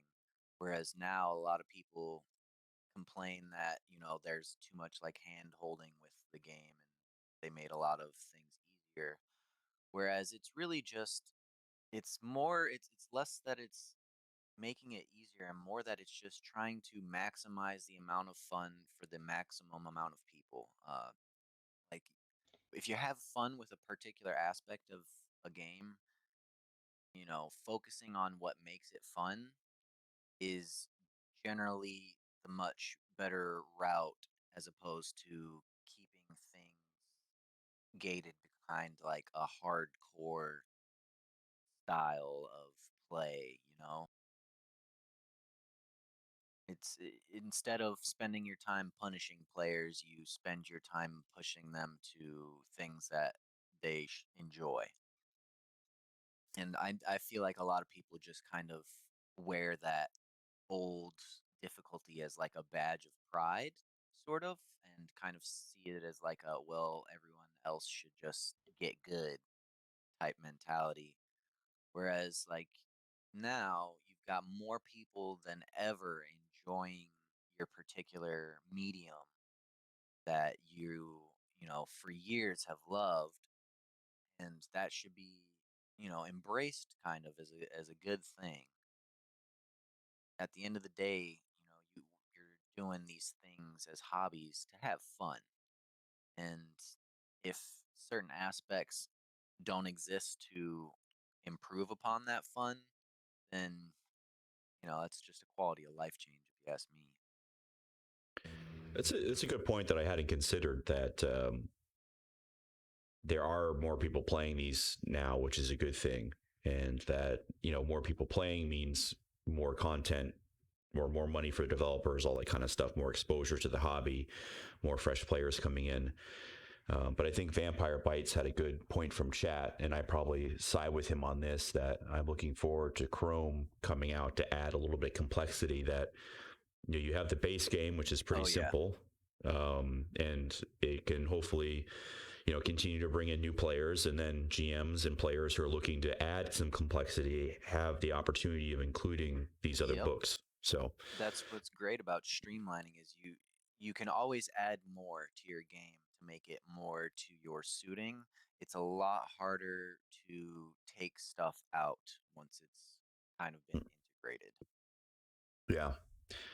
We got everybody back now, I think. Panda, I believe, is with us. Yep, been back for a bit. Just didn't want to interrupt a good discussion.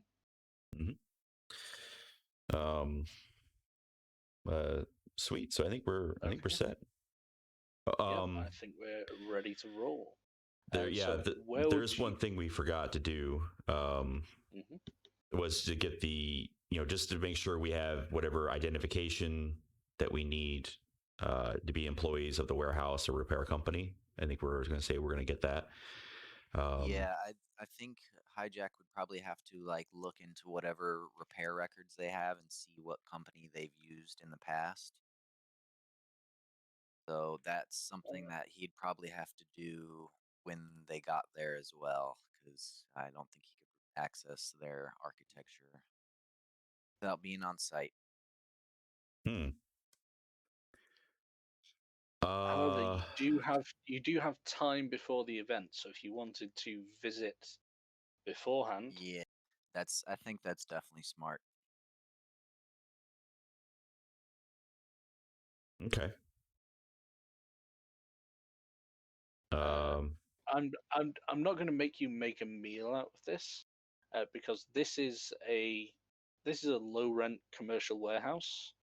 The whatever the business is, you're not entirely sure. You've not looked into it, but it's that low priority that they don't even work weekends, which is ridiculous for a business in this time.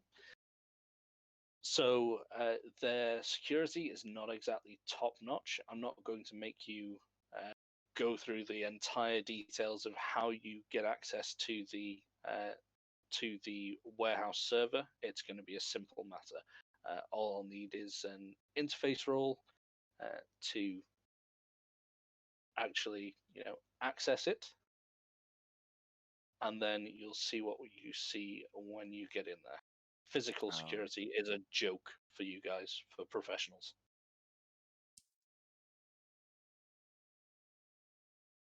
Let me interface. Oof, not the best. Okay, so that's your that would in effect be your pathfinder, I presume. Yep. To sort of see what you can see of the architecture. That's what I should have hit. Pathfinder. Oh, right. There you go. Okay, you can see the entire thing, and this is a relatively flat architecture. It's literally password protected. You don't see any ice, and that's it. You've got 2 floors. You've got a password at the initial floor, and once you're through that, then it's your information nodes, your building systems, All right. everything is there. Hijack's gonna try and backdoor that password. Not an issue. All right, and then I'm just gonna go ahead and take control of those nodes. Okay. Nice, man. You're being ridiculously consistent. That is freaking amazing. My dad works for Roll20. I told him to make sure I rolled everything good. There you go.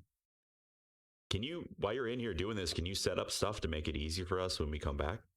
Yeah, I was gonna go ahead and leave a program to execute all the things we want.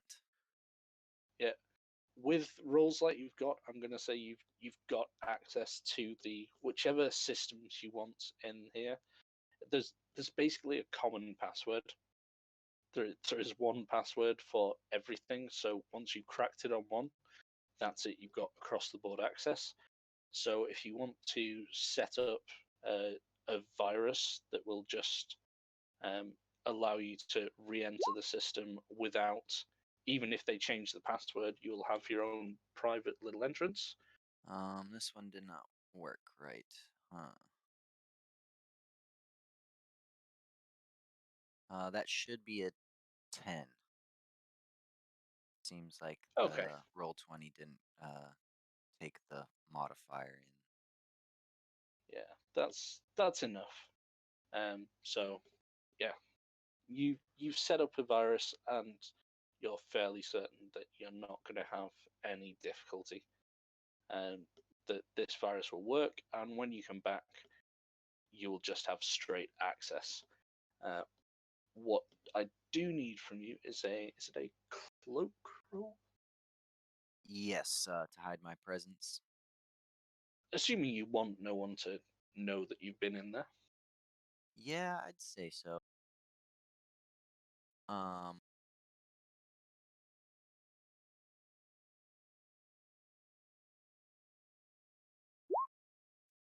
all right.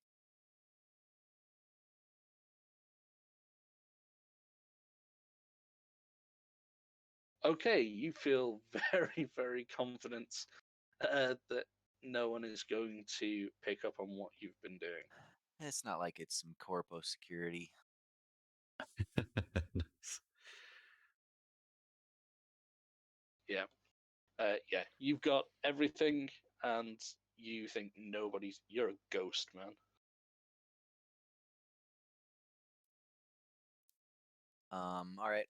With all that done, I think Hijack would just jack out and let Locke know everything's all good. I set it up so when we come back, I should just be able to access the network, and I'll have control. I'll fuck with the lights, make it look like something's going on, and I will be able to intercept that repair request. Nice. Yeah, it might be. I mean, when we actually get in there for the event, when you're actually in there for the event, um, it might you might find whatever you need to. It could be the lights. It could be the ventilation. Who knows? But whatever you find to do at the time. Trust me, man. I think the lights is the way to go. Nobody wants to. They're gonna have it set for a certain mood, and having the lights all start coming on real bright, kind of I don't. a clarity what you're doing that they probably won't enjoy. Yeah, I don't know if we want to be super bright though either. I don't know if they want them to see me stuff this guy in here into the thing. And I guess with these reptiles, And them having some kind of infrared vision or something might not be too surprising. I don't know. It maybe make it go pitch black. I can maybe try and do a combination where I can turn up the heat in the room and maybe mess with whatever vision they've got going on. I'd imagine for realism, they'd be utilizing whatever kind of ocular cyberware that they use to enhance themselves. That sounds. From what you've read, that's sort of a specialist thing, and they don't necessarily do that just because not everybody can afford those mods, and it's a bit of a gatekeeping thing. Like, people like to have those things, but it makes the entire culture sort of have a higher entry price Okay. if make it exclusive like that generally. But you do know, I think some of your plan was revolving around the Apex room, and you know that Mr. Hahn is, you know, the time slot that he's booked in there for. That's not something you just go in and out of.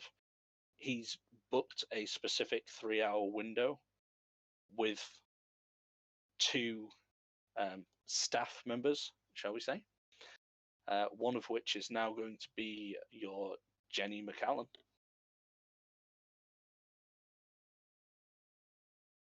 So you know he'll be in that private room rather than in the general building at that time. Yeah, I think that's definitely when we're that window is when we're trying to act in. So I think would Hijack have noticed any like particular controls like isolated to that room? Each room has its own.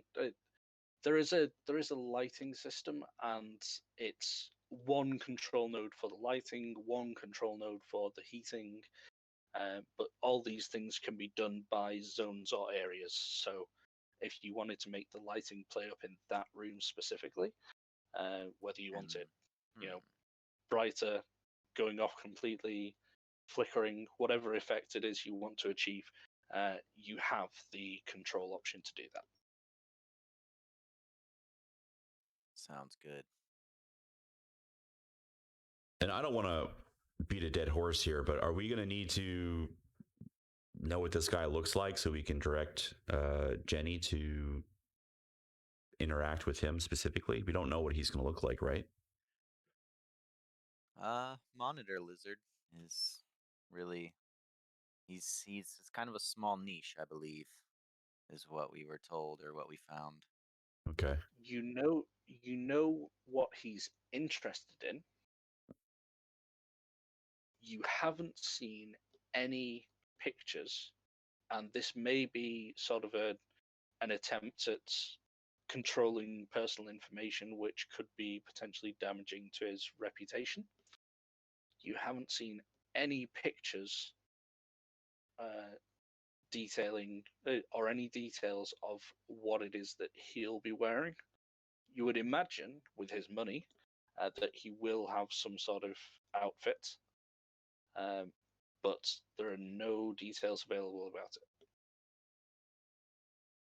Well, I guess you'll just have to keep your eye out, Hijack, and let Jenny know if you see him and think it's him. And I'll be in the van, monitoring, comms, and then Jenny's feed. I mean, you have now got Jenny booked to be one of the 2 female employees in that private room with him for a 3-hour period. So he should be fairly easy to identify. Okay. So he'll be the one that isn't a lizard girl. Or maybe he will be a lizard girl. He'd be the only other lizard girl. Unless there's someone else who's a lizard girl, but we will find out, I guess, when we get there. I mean, how hard can it be to spot some kind of gang lord proposing as a wizard dude. So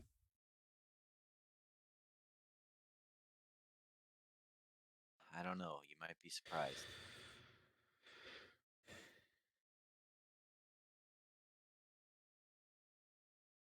I think that's pretty much everything I've been able to think of then.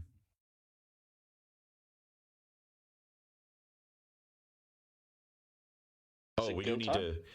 Yeah, I'm gonna get the van fitted with. He was gonna look for the repair company that they use, and then I was gonna, just get some kind of magnet sticker thing that paint the car gray and throw in a magnet sticker of the repair company that I can take on and take off the company logo and just put that on the van. And then set up the van with the tool chest, night vision goggles. I want to get a set for me, a set for Hijack, which I'll put inside the repair kit, assuming I can find some. And have like a TV and kind of observation area set up so I can monitor comms and that kind of stuff. Okay. So I don't know how much those goggles are going to cost, and if you let me know, yeah, we'll find the cost, and between you have the money to cover it. Okay. So let's not worry about it for now. We'll pick it up in downtime. Sweet. Okay. It's quite easy because the entire this is like a rented one company owns like a set of 16 industrial units, and this is one of them. So they have a single contractor that does all the out of hours service for any like emergency maintenance. So you can easily get their details, have the van sprayed up, and match your logos, etc., to what they have.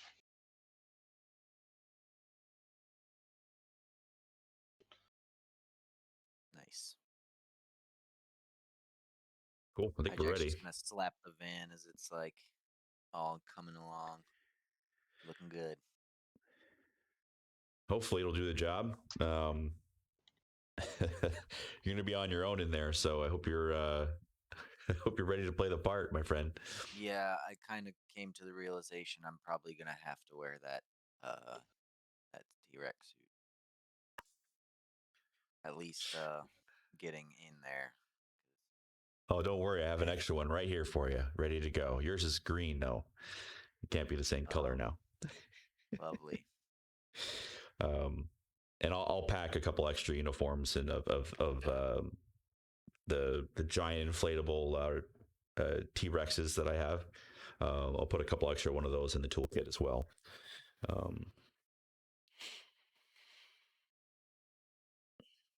I think Hijack will take that sweet fanny pack of drugs that he got from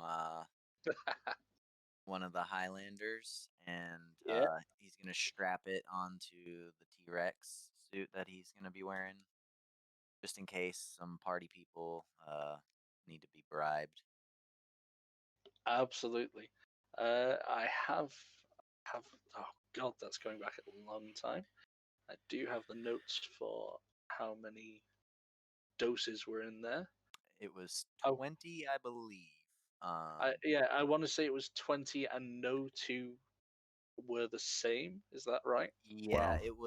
it's pretty much just a nondescript. You gotta hope you get So what you get.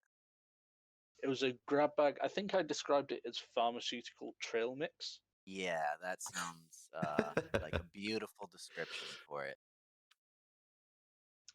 Yeah. So if you feel comfortable handing those out randomly to people and seeing what happens, go for it.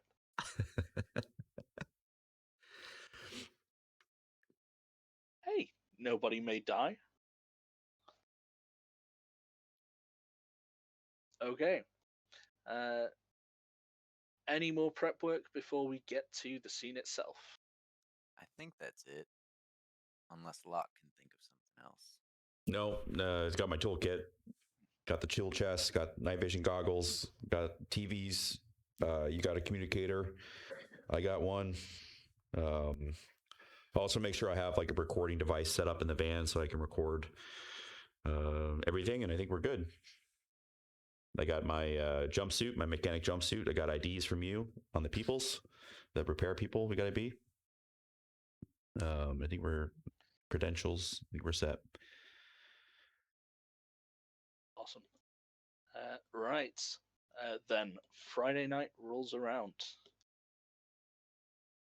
You are ready to go, and what sort of time are you arriving? The booking that Yongre Han has is 10 p.m. to 1 a.m. He's got a 3-hour slot booked in that room. So you can arrive nicely under the cover of darkness if you so wish. I would say probably like 9:30, 9:45. Not a little bit of time before we have to get ready, but not too much. And you have the van sprayed up with the the dubious well, the logo's all right, but of the dubiously named Elite Maintenance Services, Nice. which is the contracting company. Having been through their personnel records when making up the fake IDs. Oh no. Damn Netrunners back at it again, That's right. trying to shut us down. Yeah. So I had played Shadowrun previously. Right now, I'm playing some D&D 5th edition with some friends, and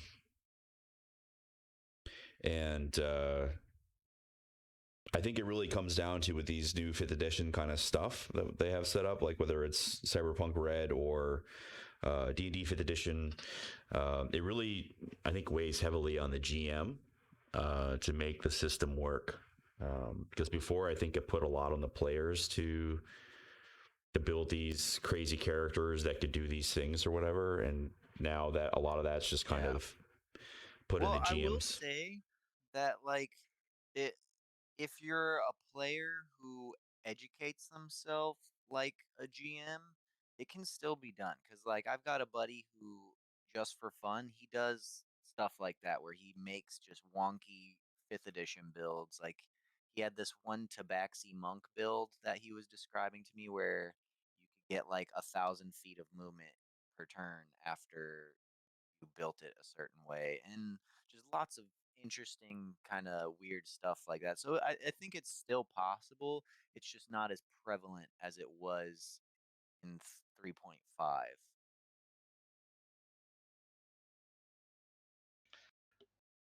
All right. Back, and Discord can fuck itself. Sorry. No worries.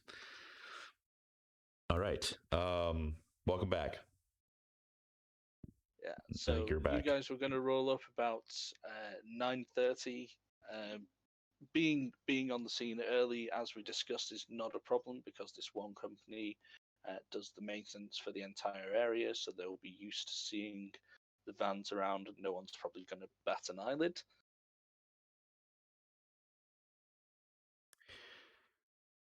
Where do you want to start? I'll just park close by. That's kind of like, around the block or just around the corner, but just in front of some other kind of building, and just kind of park my vehicle there. So I'm close enough to be where I need to, close enough to get reception and all that, but not right in front of the place. So it's not, I'm not in viewing distance of the building. Well, Slavo is happy to take driving duties. That way, 2 of you can go in, and the van can be, if you suddenly need someone to drive straight through the fence and through the building wall for an emergency extraction, then he's your guy. Sounds good. While we're sitting here, Hijack's gonna go ahead and do a little popper of synth coke, get in the mood.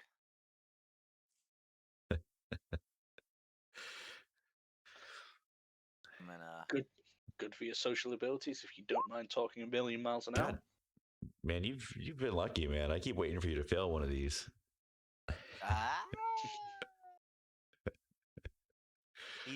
It's how he works, man. He needs that little bit of reflex boost. Mm. All right. Okay. Take it away. You're in the area. You can see there is, as expected, there's not much in the way of security running. So this entire enterprise runs on secrecy. So there are two people stationed at the main gates to the area, which are down. Get into the right window. So down on this corner. So there are two people there just sort of checking people have tickets for the event. And other than that, you do not see any sort of security. Okay. Well, Hijack will. Has the main would we be aware of like if the main event has already started, or is 10 the start for the whole event as well?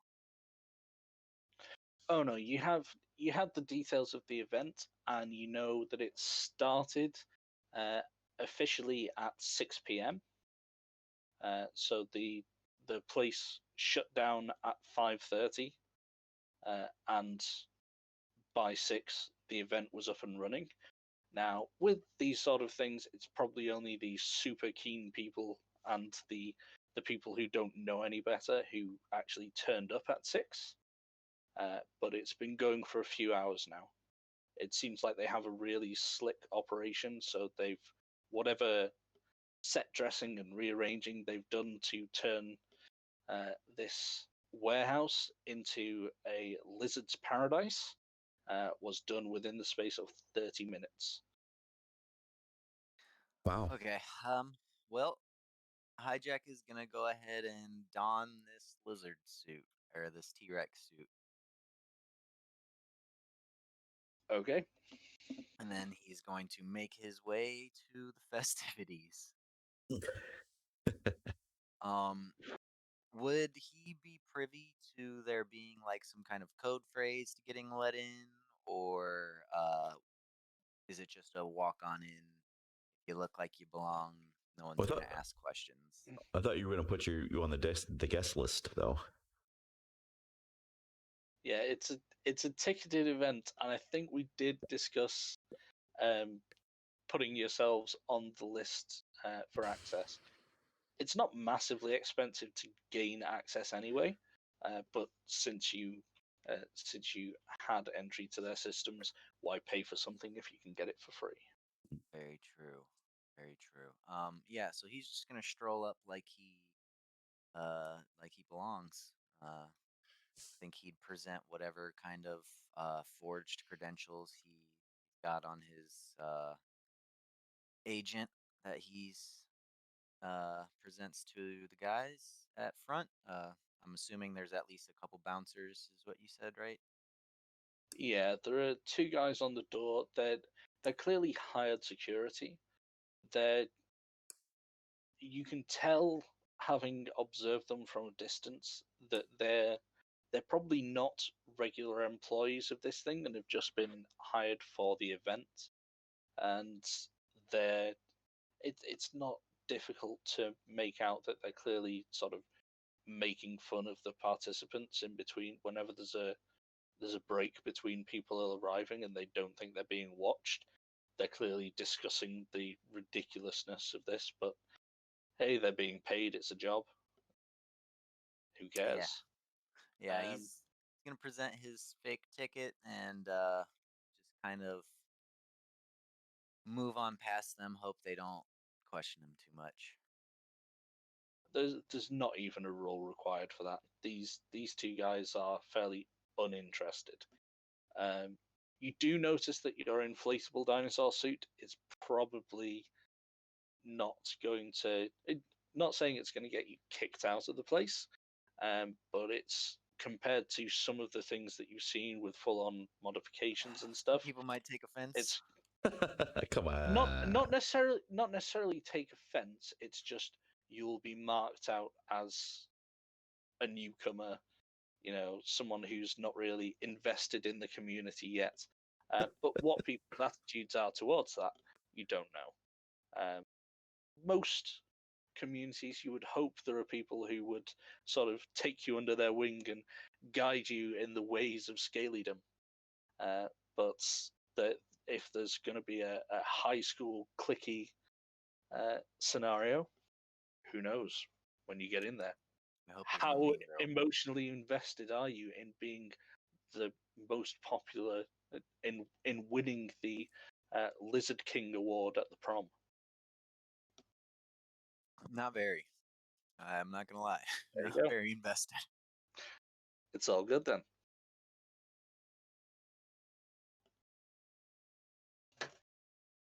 And Okay. another +2. Thank you very much.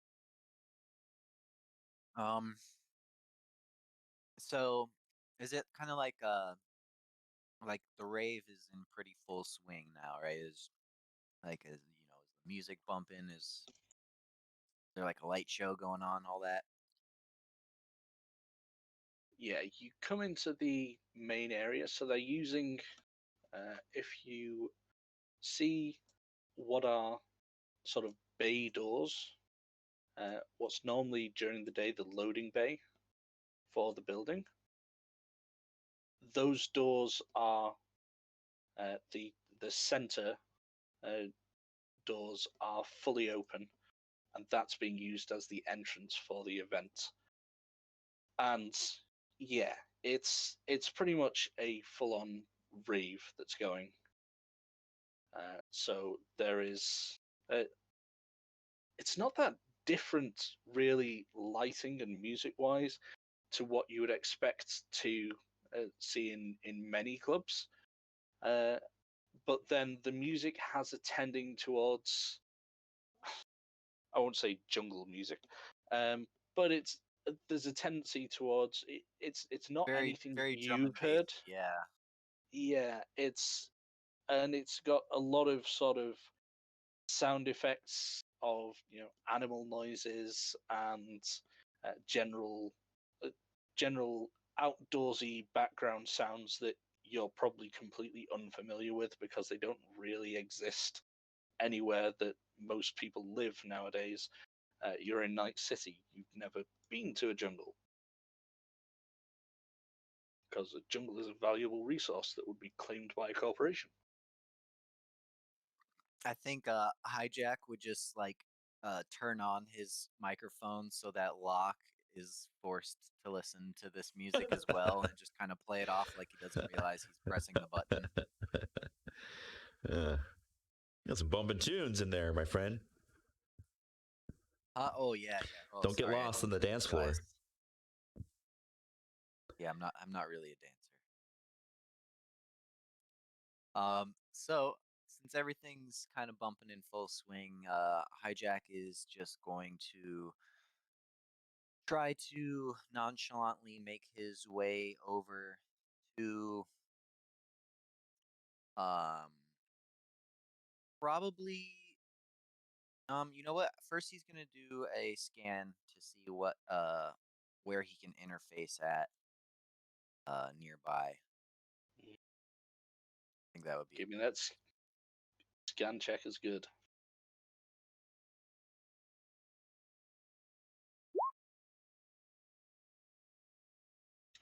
Yeah, no difficulty in that. So you've got a +2 to that as well. So you're fully aware that there seem to be basically any of these rooms, the larger rooms, seem to have their own access points in. You're guessing they're probably used for meetings, etc. During the day. There is an access point in this unmarked area up at the top right, and there's also an access point at the end of this aisle here and the end of this aisle here. You may want to stay clear of those. It's up to you. But just because this entire main room is the sort of big dance floor, if you like, this is where the main party is happening. I think Jack would probably go to try to head into those conference rooms and see if maybe he can kind of lock himself in so he doesn't have to worry about anyone walking in on him, because sometimes partygoers like to travel outside the bounds of where they are supposed to. Okay, so you travel over. You're seeing a really wide variation in what people are doing. Like there's a whole spectrum from you're really at the bottom end of it with your inflatable T-Rex, and then there are people who've just got sort of, they might be wearing normal clothing and they've got makeup that looks like scales and possibly, what seem to be contacts in rather than actual prosthetic eyes. Then up to people who've got Full outfits which exotic are very, mods. which are very elaborate, and then you move on to full-on modifications, and you would say maybe a good 50% of the people here have some form of modification, ranging from eyes are one of the most common, and ranging up to full-on. There are people who do not look human. There is in particular, you notice climbing up some of the shelving racks in the main room, there is what looks to be a 2-meter long iguana, which you presume is not actually a 2-meter long iguana, but a person, but you wouldn't be able to tell. That they do not look human and modified. They look like an animal. It's quite freaky. But whatever people like to do with their weekends. Yeah, he's kind of just gonna take it in, just more for like an information standpoint in case he needs to utilize it somehow. But I think he wouldn't be judging these people too much. He's, it's the dark cyber future. People are into some freaky stuff. Yeah, absolutely. And if you need that information later, if you need to, say, "Oh, I'm lost. I'll meet you by the iguana person," then now you know where they are. Yeah, I think that's probably a good good meetup spot. I doubt there's too many iguana people running around. Well, would be surprised in this place. But you do seem to know you can spot. Again, I'm not going to make you do any sort of perception rolls for this. It's easy to tell. There's kind of a hierarchy thing that goes on where, while people aren't necessarily looking down and you're not catching any mocking or anything of your outfit, you definitely notice people gravitating towards those with more extreme mods, and being Perfect. They're in awe ignoring of them. me. Yeah. So you're making your way towards the conference rooms then. Yeah, I'm gonna go and try and find one of the smaller ones that has an access point in it and try and lock myself in while I do some stuff. Okay. In terms of smaller rooms with access points, These two rooms here, don't know if you can see where I'm pinging, but they're probably your best bets for they're the smallest ones that have their own dedicated access point.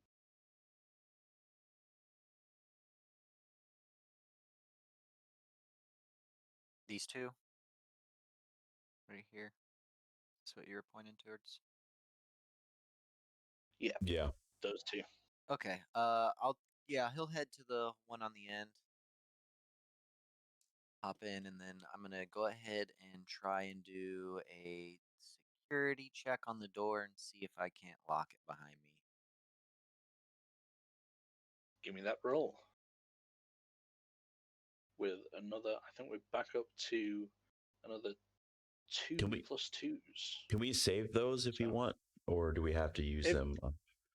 No, I'm not gonna make you use them on something that seems fairly low end. So Should I do a basic tech roll or maybe a pick lock roll? Because I know there's electronic security, but there's not really a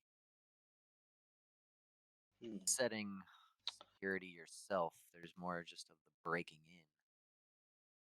well, these doors do have electrical. They do have sort of magnetic locks. Perfect. So Electronic if you want to security. use electronic security, and do you Oh, want to use that baby. +2 or not? No, it's all No, good. no. I need your dice, man. Actually, no, I don't, because then I'd end up accidentally murdering you all. I'll let you borrow them for when you're a player. Yeah, one day that'll happen. Okay, so yeah, you've got no problem. You get inside the room, which isn't locked. It looks like these rooms have been set out as sort of private areas for when people might want some alone time. Yeah. Okay. Gotcha. But as you're quite early into the event, they're not yet occupied by anybody, and you manage to not only lock the door and make it so that it won't respond to an access card, but on the external panel, if anyone comes along and tries to use it, then it will come up that it's reading an error, rather than it's locked when they try to access it. So it will look like it's broken, rather than rousing. Sounds good.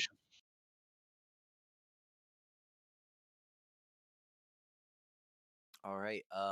Yeah, so he's basically just gonna set himself up in this room, and get ready to mess with the system, when it comes time. I think I don't think he'd do it right at 10. He'd wait for them to kind of get settled. Okay. So you wait, and again, I'm not gonna make you sit through, and we'll just time out the next 2 hours or whatever. Yeah. You wait. While he's waiting, can Jack tap into the feed from Jenny's cyber eyes and Mhm. maybe even relay them to the van somehow so that Locke can see what's going on in the room as well? Yeah, and this again. We can handwave this on the basis of you set this up earlier with your cyber tech check. So this is all done. You can set the feed running. What Locke, sort of you see time do you everything? start that running? I'd say probably like 10:30 sounds like a good time. 30 minutes seems like more than enough for them to get comfortable and started. Okay. So you open up the feed. It comes through to both the screen that's set up in the van and through to your cyber deck. All right, we're And online. and the scene you see is currently it's looking at a wall with like stainless steel finish on it,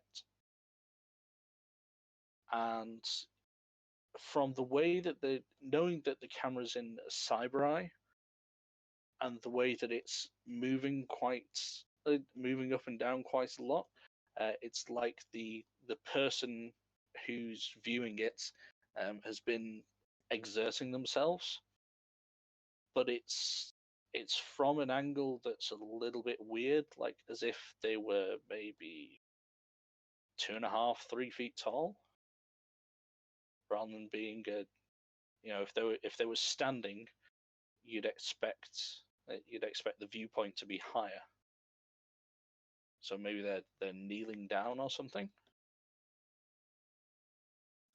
Right. And the camera pans across as they look around, and it's like it's really weird. Like you didn't know what to expect in this room, but you see as they pan across, you see more like stainless steel units with worktop areas, and you see tools, or more utensils would be the right word, hanging from the walls. It's like the entire room's kitted out as sort of an industrial kitchen. So there are cleavers, pans, strainers, other various kitchen tools just hanging from rows of hooks on the wall, and lots of very clean steel surfaces. And it's like you can see now, it's like this person is crawling along next to one of these worktop units. Not entirely sure why.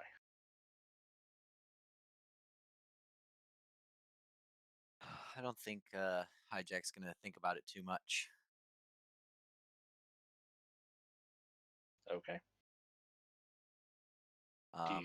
He's gonna reach out to Locke over comms and be like, "Do you think we should give it some time? Maybe let it run for an hour or so, see what kind of footage we collect."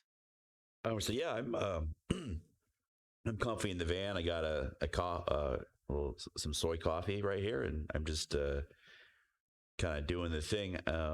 How's the view inside? Um, do you just do you see anybody that struck your fancy? No, no. I'm into warm-blooded people. Uh, uh, yeah, the music sounded like it was pumping pretty good. Um, Maybe if there was less of the animal noises, it might be all right. The drum and the bass was okay. hmm. Not really into the jungle sounds. Yeah, it was jamming pretty well here. I guess we could just kind of hang out and let it ride. I'm comfy. I'm comfy here, and we just play this tape until we see something a little bit more interesting happening. I would assume at some point she'd be in the room. I mean, we haven't identified this guy yet.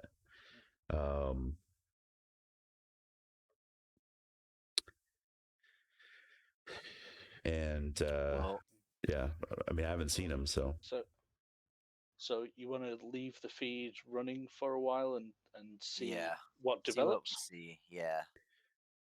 Do you need to see if you can see this guy at some point to let Jenny know who this person is? I mean, she likely. We've got plenty of time. It's the Hmm. night is young. I say we just see where things develop, and if we need to push things along, we will. All right. Well, you know that there should be, in this private area, there should only be Jenny, one other girl who you have her up to date scaly life profile, so you have a fair idea of what she looks like, unless she's had a lot of recent work done. So then, anyone else that's in there, as long as it's only one other person, should be your target. Okay, so I didn't realize it was like a private room. I thought it was like a VIP area where there was like a group of people. Like, you know, if you go to a VIP No. area, but this is like a singular experience kind of thing. Oh, okay. Yeah, this is a private experience. Okay, that's what I didn't understand. Okay. It can be done by individuals, but his booking is for one person and 2 employees. Okay. Okay, that makes sense. Now I get it. And now I listen to my words back and hear the very cyberpunk implication that employees don't count as people. So, yeah, language is weird. Anyway, so you let the feed run for a bit, and you can see lots more of this over the next few minutes. There is more. There's pausing, and then there's moving around it. It's like someone is either crouched or crawling around on their like hands and knees around this kitchen-looking area. It's a bit awkward to. Maybe you might be getting more clues as to what was going on if you had audio as well. Unfortunately, didn't set that up, but you know, these things happen, and it's not necessarily vital that you have that. And after about 10 minutes, you catch a very brief glimpse of something that doesn't make a lot of sense, but seems to get a big reaction from the camera person. So her head, the camera view pops up at one point over the top of this stainless steel counter, and it's looking towards the door to the room, which is again steel, sort of a porthole window, and the camera's still shaking and moving as if she's breathing very heavily, scanning from side to side, and then suddenly it drops back down to floor level as if she's just fell into, like, you know, press up position, even lower than she was before. And you're not sure quite what it was, so you wind the feed back a bit, because you're recording this as well, so you just wind back the live feed a little, and the thing that made her drop back was some like mist, some fogging appearing on that porthole window. And then there is a very, very slow crawl to the end of this row of units, and you can see from a ground level angle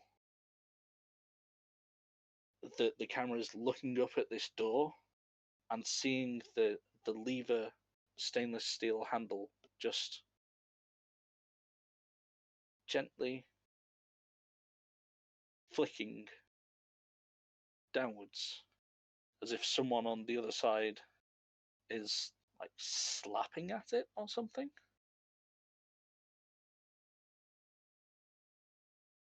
Until suddenly it catches and in a slow movement goes all the way down, and the door is pushed inwards by one large scaled foot with a massive, large talons at the front of it, and then an absolutely massive one at the back.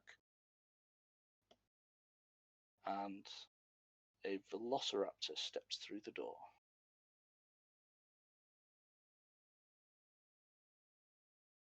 You know, when you said the handle was getting slapped, I was like, it's gonna be a fucking velociraptor, isn't it? Why wouldn't it?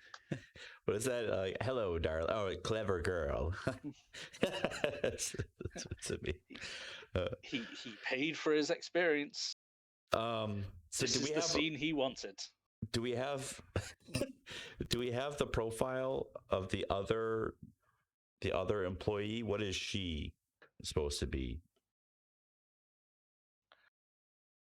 She is Pray.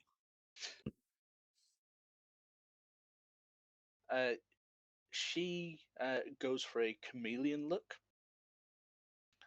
So she has chroma shifting scales and is very, has various. A lot of her profile is, oh, here's a shot of me in the park. Can you see where I am? Things. So she specializes in that. That's like her niche. You find her equivalent of her OnlyFans account, and that's her specialty area.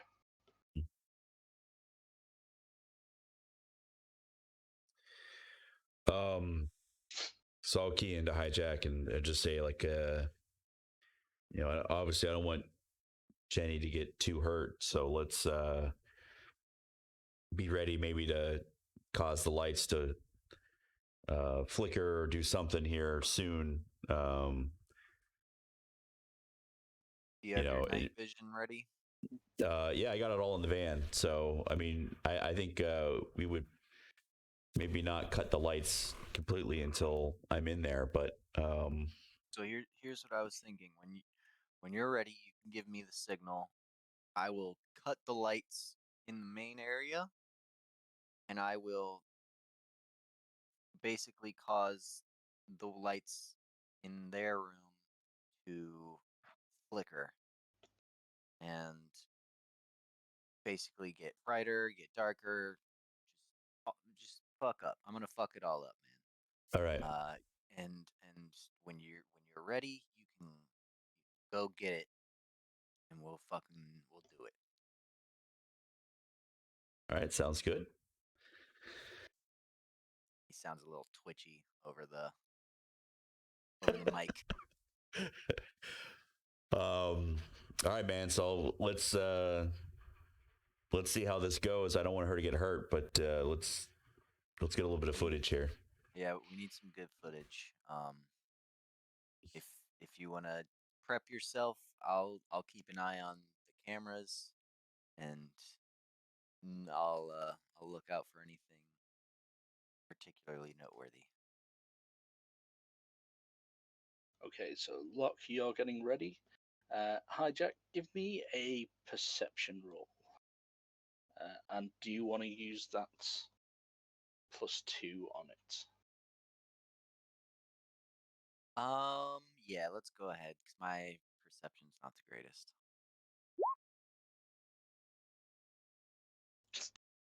That's all right. More than enough. So yeah, as there's, you can see now that it's come into the room. This Velociraptor is stalking round, and the efforts of Jenny to like stay at floor level and keep moving around and keeping it out of its line of sight. And then over at the far end of the kitchen, you can see it's very hard to make out, but like cramming themselves into a corner is the shape, the faint outline of someone covered in scales trying to match the shiny metallic walls. And just after you notice that, the raptor's head snaps around to look in that same direction, and then it starts slowly walking over, pace by pace, in a way that, a real hunting animal probably wouldn't do, but a sadistic old man with a vor fetish for young girls, made up to look like lizards would absolutely do. So why don't you cut the lights in the main hall briefly to get the call in, and then I'll start making my way over there, and we won't mess around with that room at all. So keep everything on in that room, and then cut the lights in the main one to get the call in. All right. Yeah. Hijack's going to go ahead and use the node to pop the lights. Hmm. No difficulty with that. You put the lights out. Well, it's actually the main lights aren't on in there, so and you know that. This is the So main you in go the main hall. you go for the you go for the The breaker, maybe main circuit. well you go for the sockets that they've got their various portable lighting systems plugged into, and you switch those off for what, a couple of seconds and then back on. Yeah, that sounds good. Yeah. And I would repeat it a couple times as Mhm. well, so it's enough to kind of like Yeah. disrupt things, but then they kind of like hesitantly get back to it. Yeah. And the room that you're in backs right onto that main area, so it's easy to tell the the effect because you're doing the sockets. It obviously stops the sound system as well as the lights at the same time, so the noise and the irritation that it causes is audible through the wall, because Yeah. they've got to be maybe 150 200 people in there by now, uh, and they don't like the idea of their fun weekend, which they've been planning for a long time and spent a lot of time and money getting ready for, uh, being interrupted by problems with the electrics. Is there cheers when everything goes back to normal? There is the first time, and then the grumbling is louder when you wait 30 seconds or so and do it again, and the grumbling and irritation is more audible Okay, because they just think, oh he'll no, only this is do going it. to be He'll permanent. only do it twice then. He'll only do it twice then, and then let everything go back to normal. So that I basically want to disrupt it, but then I want everything to keep going how it was, so that people don't stop and question it themselves. I just want it to be enough for the automated systems to be like, okay, well, that wasn't just a hiccup. That's something that needs to be checked out.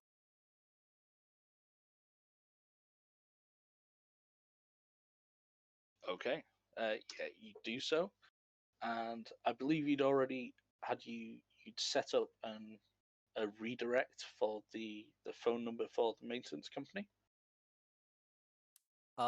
Yeah, so I had essentially written a virus that I wanted to let me I wanted to basically override and have control of when that message would get sent out. It would basically just say that it's been sent, but never actually completed it, the follow through. Yeah. You get um, so about 20 seconds after the second one, um, you get although you set up the message redirect, uh, it's a phone call that actually comes through. It's a voice call, and I'm presuming you would have set that up to go to one of your agents. Yeah, I think I'd have it routed to Locke's agent. He seems to be better with people. Okay, cool. Locke, you get this call coming through. Uh, I TriStar, presume fix it, you would have repair. been You warned. break it, we fix it. How can I help you? Hi, I've got this event that I'm running, and you've. I was given your number because this is a rented space, and we've got some very high class clientele. And at the minute, your electrics are going haywire. And quite frankly, I'm going to bomb the shit out of the reviews for your company and get your Ma'am, asses fired please for this hold. contract. If there's not so, what the fuck? This motherfucker put me on hold. I'm gonna go. Hi, ma'am. Right. I'm sorry. What was that? I'm sorry. We Yes. just. We need these electrics sorting.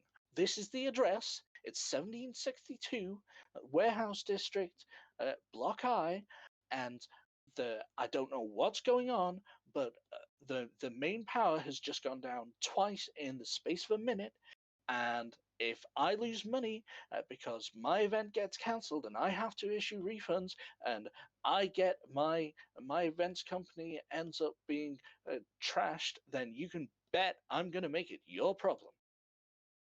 Sure, man. Let me see if I can find somebody to help you out. Hold, please. Oh, I am going to fucking, I don't give a shit what they do. I am going to have someone's job over this. Oh, ma'am, yes. So we actually have a repair gentleman right in the area. He actually is just finishing up a call. He should be there in just a couple minutes. Well, it better be a couple of minutes, because if it's not, then I'm going to have your job. Oh, no problem, man. As I said, is you break it, we fix it. Just try not to break it again. Yeah, well, I didn't break shit. So get here now, or else learn what it is to move into a fucking container on the wall. Oh, please hold. She hangs up. All right, so I'll start the van. You very, Let's very go. effectively annoyed the shit out of me. Yeah. All right, so yeah, I'll have Salvo drive us right up to the main entrance in the van. In fact, Hijack, you've heard, with the escalating volume of it, you've heard this conversation now, or like the last 3/4 of it, because it was taking place with someone she's walking up and down the hallway outside the rooms that you're in, and you hear there's a much worse stream of expletives after she hangs up, and then she gets on the phone to someone else who, it sounds like her assistant or something, and she's trying to find out how she would go about having this entire company shut down, and or possibly hire people to just firebomb the place.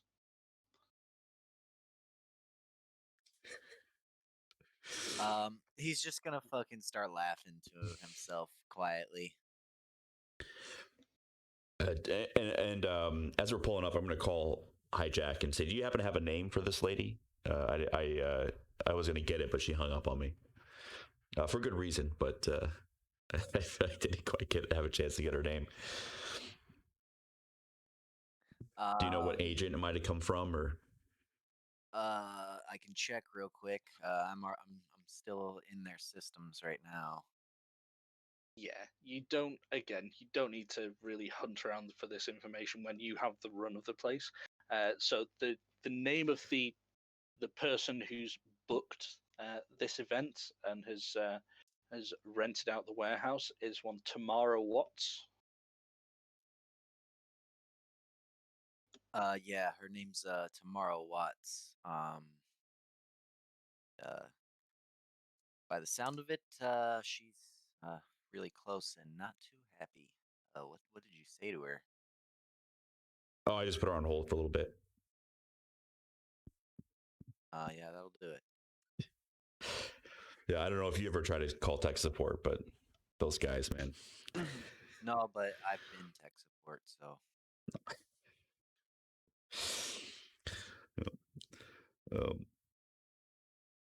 All right, so I'm gonna pull up in the car, and in the van, Is there like a gate or anything with security I have to go through, or do I just kind of pull up? Yeah, you come to the gate. If you just use her name, then it's absolutely fine. Yeah, I'm gonna say it's Kamara Faltz is what I'll say her name is. Okay. Mrs. Kamara You Faltz still sent get in. me. It says here it's a Kamara Faltz. All right. So I'll pull my van up into the emergency exit there, and I'll pull out the little wheelie ramp, and just get the ramp set up. Open the I won't have the doors open yet. And what's happening on the feed currently? On the feed currently, it's been a couple of minutes since your last check-in, and now you can see the rear view. So you're seeing sort of the back end from the tail point of view across the room of this Velociraptor, having this other woman backed into the corner, and it's just she is pressing herself into the corner as much as she can while it's right up in her face and sniffing like from head to foot down her. So it's not actually injured her yet, but it seems to be like that's where it's going. Okay, so I'm gonna push the cart down the ramp, and I have my jumpsuit on with TriStar Repair. You fix it, you break it, we fix it logo on it, and I'm gonna wheel the cart right up to the door that's in the back. I'm not gonna go inside yet, but I'll just have that there, and I'm gonna pull out a little data pad and pull up the schematics for the building and just kind of be looking like I'm busy on there. And I'll say to Hijack, keep an eye on the feed. Let me know as soon as that guy does anything drastic, and we can cut the lights, and that probably should be enough to get the evidence that we need. Use your judgment. Let me know when you cut it. I'll throw on the goggles and head inside.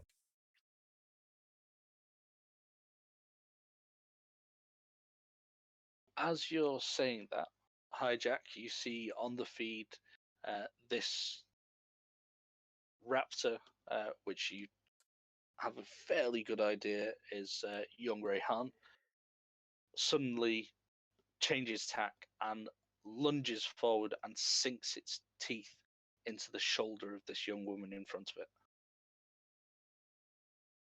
and just holds there as she screams out in pain.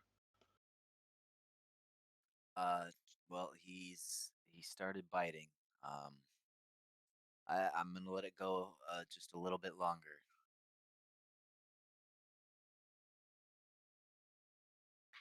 Okay. I'm gonna grab the goggles and shit. Yeah, I'm gonna grab the goggles. Start heading that way. It looks like it's about time. I'm gonna let the feed go just a little bit more, but be over there and ready to go.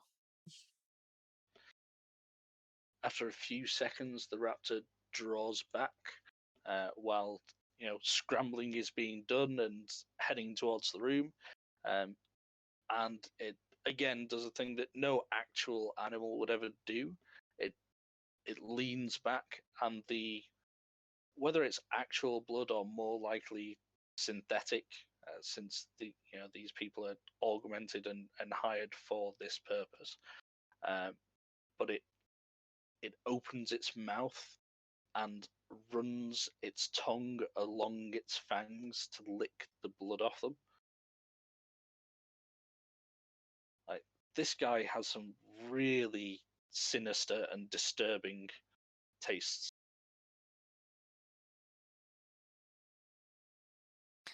Um,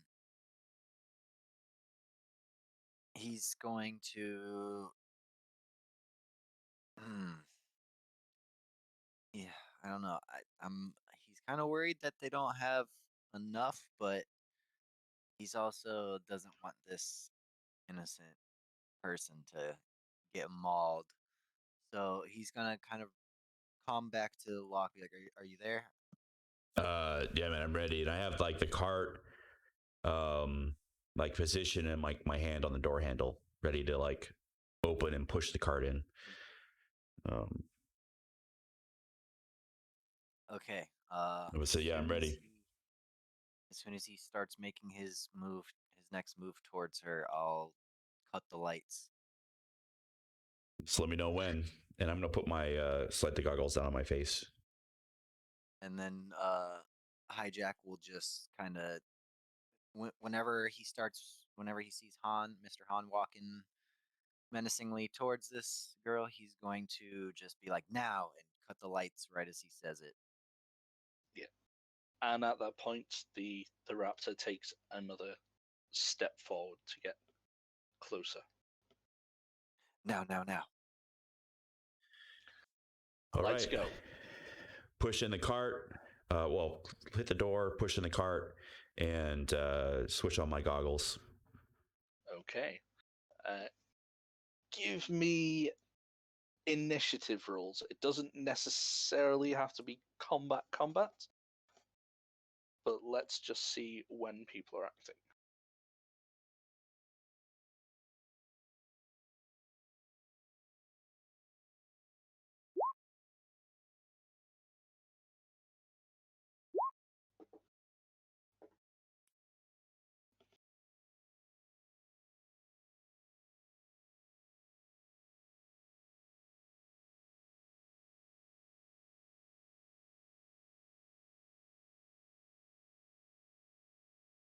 Okay. Locke, it looks like, well, I'll just give you the information. This guy should be going faster than you, but as you've just burst in and surprised him, I'm not going to give him an action this round because he completely was not expecting this. So you burst through. Is it you're pushing the wheeled case through the door? Yeah. Yeah, so I open the door. I mean, it's got a handle on it, so I can even pull it. But basically, I would just pull it and then position the case in front of the door, and then stomp on the locking wheels so that they lock in place. And this is the door on like the east wall of this room, isn't it? Yeah. Yeah, I think it's the only. This, as far as I know, it's the only door in and out of this room. There is another one on the north wall just by the shelving there, but again, they're not necessarily the easiest to see. Oh, yeah, I thought those were like windows or something. I was going by like the. Yeah, but don't. You're going in that door. It's fine for now. He's a Velociraptor. It's not like they're good with handles.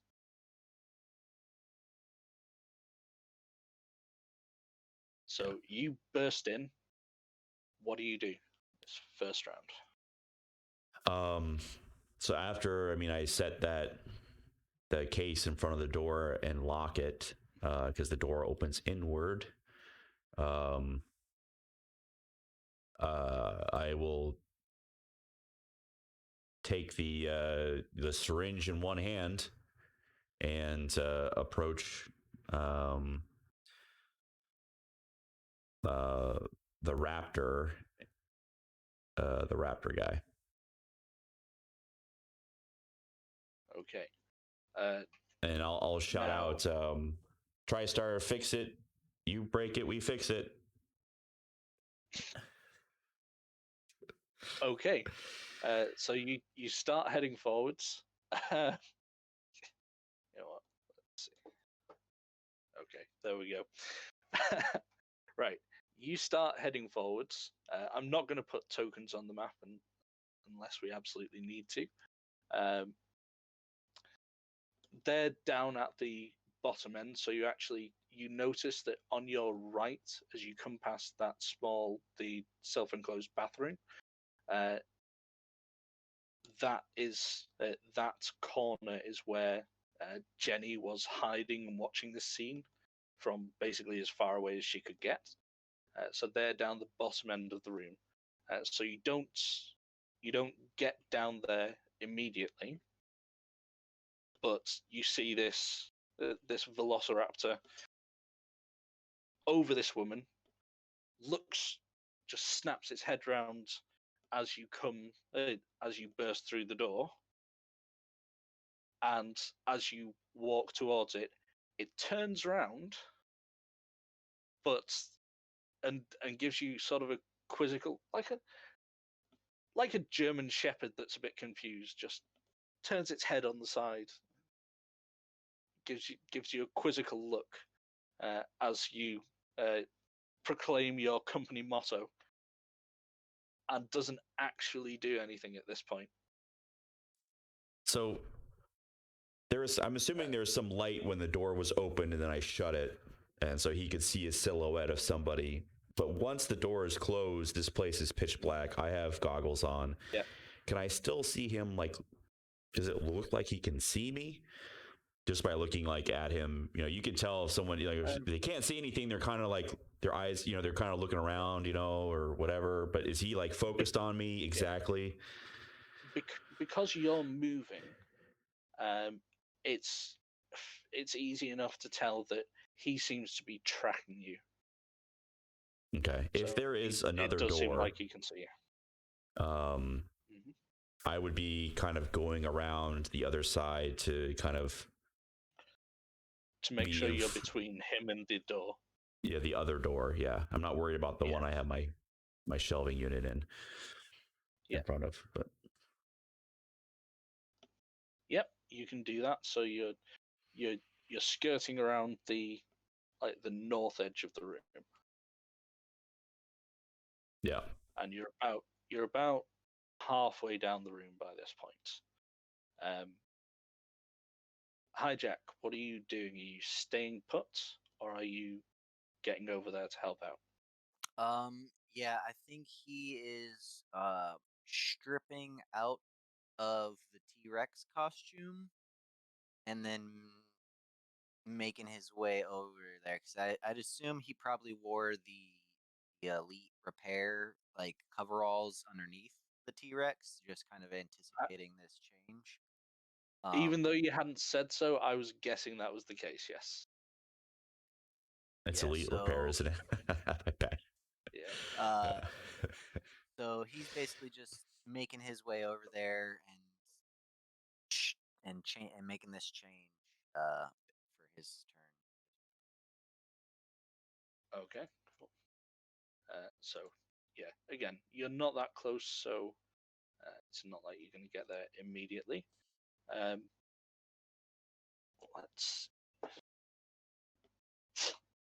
The raptor is still confused.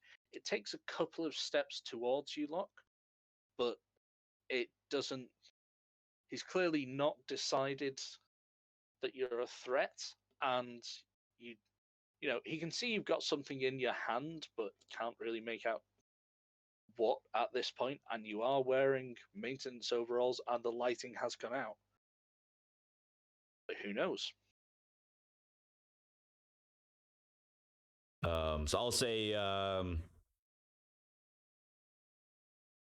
gosh, this wiring in this building, I can't take it. And say, sorry, sir, I understand. I mean, I don't really know what's going on in here. They just gave me a call. There's a panel right over here. If you just hang tight and get this light on in a jiffy. And I'll just keep making my way over towards him.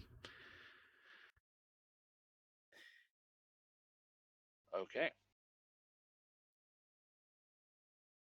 He doesn't seem to be making any motion to stop you. And then suddenly, from this 7-foot tall lizard thing comes a voice. Well, you better fix this. Fix it now. I paid my time for this. I didn't pay to be interrupted. Where is the manager? You're getting carroned by a velociraptor. You mean Tamara Kuntz? Or what was it? Tamara Waltz? Yes. Sorry, I get these names mixed up. Watts, Mrs. Watts. She gave me a call, and we're gonna get on fix this right as soon as we can. I just got to reach this cabinet right over here, and I'm gonna keep walking towards him and say there should be a panel right inside this cabinet, and I'm gonna keep talking to him and walking towards him. Toward, he's in this kitchen. I'm assuming there's like cabinets and things in the corner.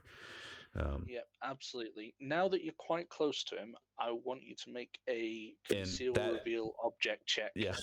Okay. I'll take to my see whether or not he. Okay, I'll take my +4 or +2 or whatever it is on this. On this roll. I think there are 2 +2s, All right. which I will allow you to use as a +4 if you want to. Okay, I'll take a +2. I don't want to go crazy with that stuff here. Let's see. I'm gonna save one for later in case I need it.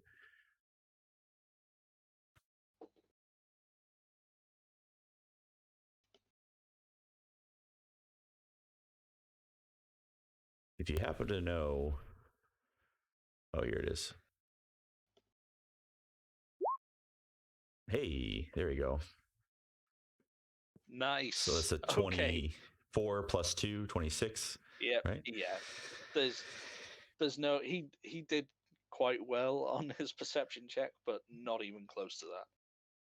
So yeah, you get over there, and he's clearly irritated. You might not think that emotions easily translate over into a giant lizard form, but irritated is an emotion a velociraptor can convey quite effectively. Is this a helmet that he wears? Like, sorry to interrupt you, but I'm just thinking in my head. Is it so he right? Okay. I should have been a little clearer. This is literally he looks like a velociraptor. If you've been to the Jurassic Park ride and seen the animatronics, that is what he looks like. The full movie inaccurate. Yes, we know they're not the actual dinosaurs. That they're, the things that the actual velociraptor was about 3 foot tall or something, but Jurassic Park style, full on velociraptor. So, but I'm just in my head, I'm thinking like this guy is some kind of a boss in an organization, so he can't look like this all the time. So this has to be some kind of a suit or something. That's Must be right. That's what I would. Okay. mm-hmm. Okay. There are. Well, you have. I think you have. Do you have cybertech? Yeah, definitely do. I mean, So it's fairly common knowledge that there's a couple of things that could be going on. So this could be a combination of like clothing and very heavily stylized. He could have like quick change artificial limbs and things, which could be part of that's the only way that he'd get the arms and the legs. Or it could be with the size of this thing. In fact, give me a perception check. Either perception or cybertech, whichever's better. Yeah. You reckon that this entire thing is like some sort of exoskeleton? You think it's like a powered frame that he wears? So he's plugged in there inside, but this thing is more like an exoskeleton suit that he wears.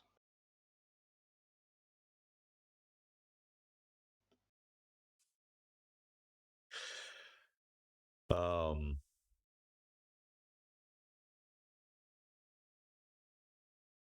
This would not be fucking cheap.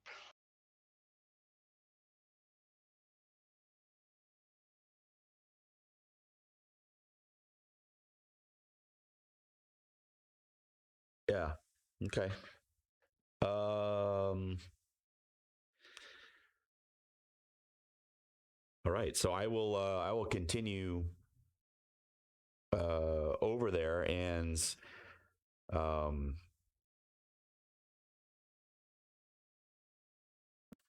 just trying to think how I'm going to inject this guy if he's wearing a cybernetic suit thing. Well, you'd also know that for the kind of interactivity and sensation and everything else that he's going for, he would have to be this isn't like sitting inside a car. This guy is connected to this stuff. It's all got to be linked up. So given your cybertech role, you know where you could because there are certain things you can replace. You can't have, say, an interchangeable head. Mm. So you can It's like the work neck, out for well. instance, or Yeah. yeah. So you can work out, well, his head must be there, and in order for him not to get a broken neck when this thing moves around, then it must be there. So if I, Mm-hmm. You reckon if you want to make me an unarmed or melee, whichever suits you, because you could argue it as both because it's a needle, then you have an accurate idea of where you're aiming for. It's just the precision you need to hit it. Okay. So I'll take my +2 on this as well. So my other +2 that I have, and I'll use it. Good luck. Oh, nice. Yeah. Nice. And he's not even, because you rolled so well on concealing, he has no idea this is coming. So this isn't even contested. It was just against a flat difficulty, and yeah, you nail it. Basically, if you'd succeeded but not so well, I was going to have you get the injection in, but it wasn't going to be direct in. But you slam it straight into his carotid artery and just feed that stuff in. He has. Oof. Okay. You see him as you do it. He reels back a bit, but you see the needle in your hand, and the entire load has gone in. And he sort of staggers sideways. He doesn't fall down that very instant. He is going to get a chance to take a swipe at you. All right. So, do you want to make me an evasion check? Yes, sir.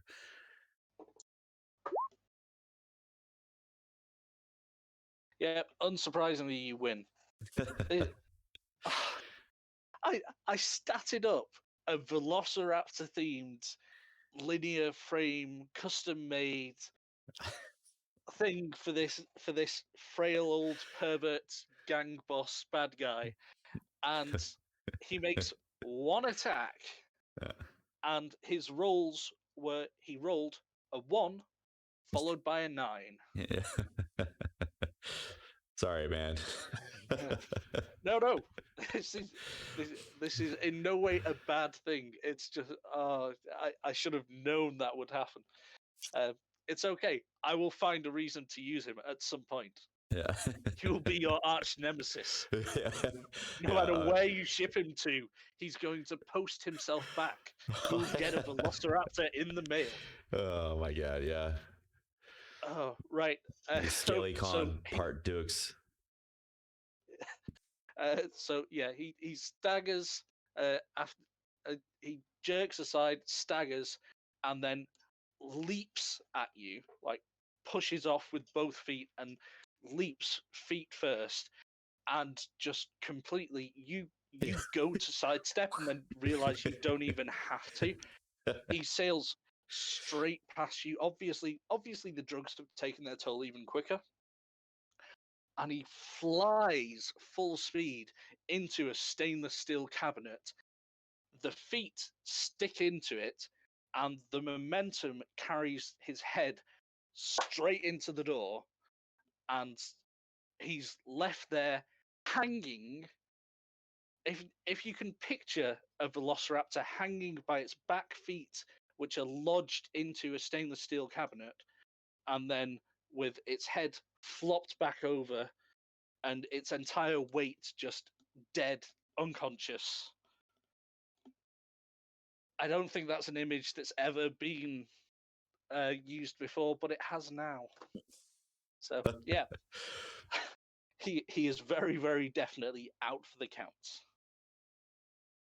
And there is some screaming going on now from Chameleon Girl, but as you know what this room is for, and that it's heavily soundproofed and picked exactly for this purpose, you're not afraid that anyone's going to be attracted to those noises. So I'm gonna say, all right, Hijack, let's cut these lights back on. And I'm gonna pull out like this wire cutters and another little saw from my tool belt. And are you able to cut the lights back on?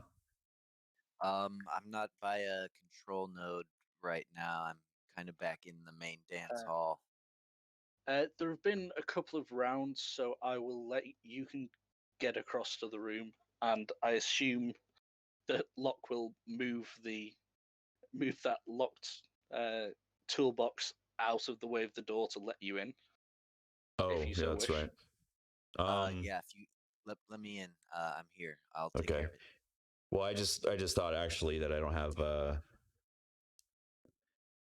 anything on my face, so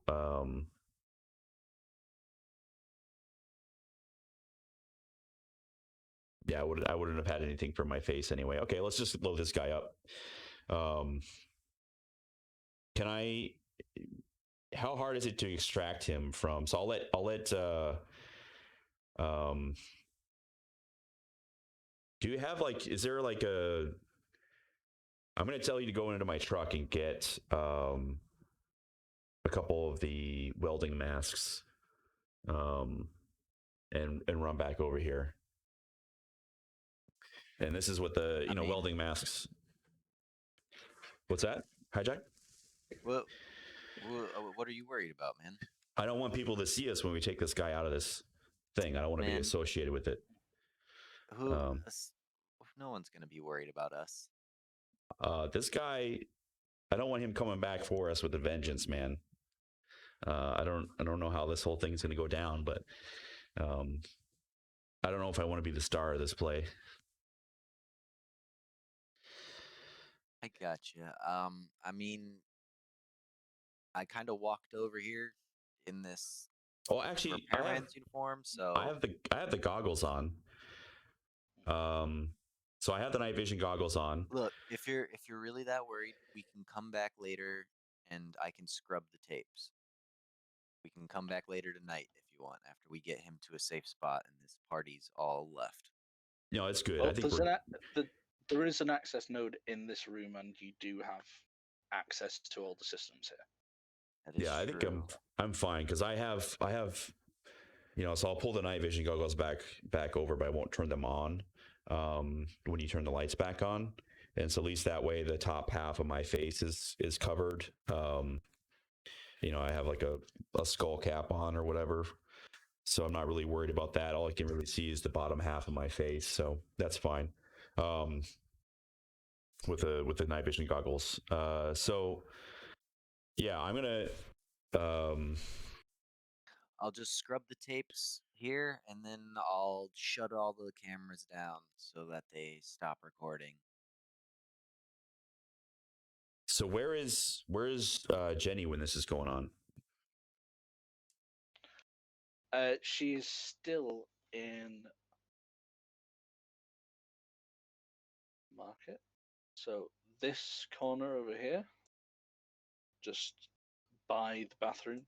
Okay. So as she's, I'm assuming she's watching us.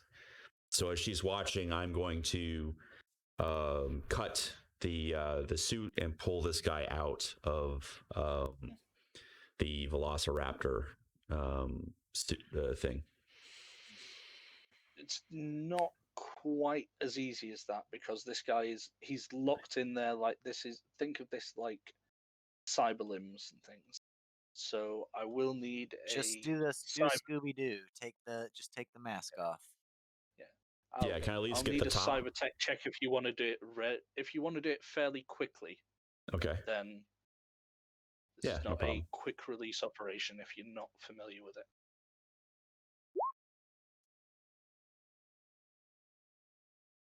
It's Mr. Hunt. Yeah. Yeah. Okay. Even though you've not seen something like this before, you already evaluated it quite well, and you you make good estimations of like, well, if I was to make something for a sicker like this, just how would I make it? And you think like, well, if I wouldn't want it to be too inconvenient for him because he's a rich guy and he'd be an asshole about it. And yeah, so you sort of work out where the connections are going to be and what things are just sort of plug and play and what things you need to be a bit more careful about because they're connected to his nervous system and you don't want to give him a heart attack or something. So yeah, in the space of about 2 minutes, you can pull him out of this thing. But by disconnecting him from it, he's essentially a torso and head, like torso, pelvis, and head. He has no legs, no arms attached at this point. Those points were integral parts of the suit. I think just getting the head apparatus off is fine. I think we can leave the arms and the legs. I think I just need to get something so we can see his face. Okay. Yep. Yep. Easy enough. All right. And so I'm just, as I'm doing this and Jenny's watching us, I'll get the helmet off of him and then kind of drag him over to the supply case and open up the doors, shove him in there, close him up, unlock the wheels, open the door, and then start to push him out. Yeah, easily done. There's no alarms going. People were expecting dodgy noises from this room and have specific instructions not to interfere with anything that's going on in here. The girl who was quote unquote attacked, and Jenny both, they seem a little confused as to what's going on, but aren't going to intervene in any way, because quite frankly they were both hired for, they were both given various stories about modeling, or in Jenny's case, acting jobs, and then pushed into this situation, which is quite common for these things because the people who are into this stuff specifically want people who are not necessarily fully aware of what they're signing up for because they get off on that terror from them. So they don't move to get involved in any way, and you can quite easily load him up into the toolbox into the van, and as long as you've turned the lights back on in the building, then security have no questions when you just drive straight out there. They don't even stop you. Great. Am I right in presuming that you drive straight out into the Badlands to go and meet up with Slavo's pack mates? Yeah, I think Can we we had. say? Yeah, I mean, I thought we had arranged just they were going to be nearby, Yeah, and so we would yeah. probably I just open the doors, roll the case. I think. Wait. Before Well, you give him away, you sure you don't want to rough him up a little bit? Do we still have access to that garage? I don't know if I think making all this public is going to be enough enough humiliation for him. But I will I'll open the cabinet back up and just make sure he's bound tight, and then I will lock the cabinet. I think when you open it, Hijack would lean in, like be like, "Oh wait, he's got something right here," and then just like fucking sock him once, real good, and just be like, "That's for Mrs. Han, dick." That's a good point. She did mess with Mrs. Han. Well, actually, you know what? I'm kind of thinking about this for a second. So I think, this whole thing started with some kind of thing about her not having a son, and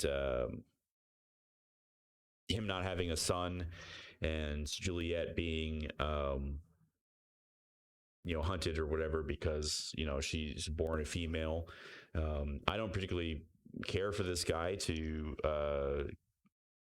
continue with his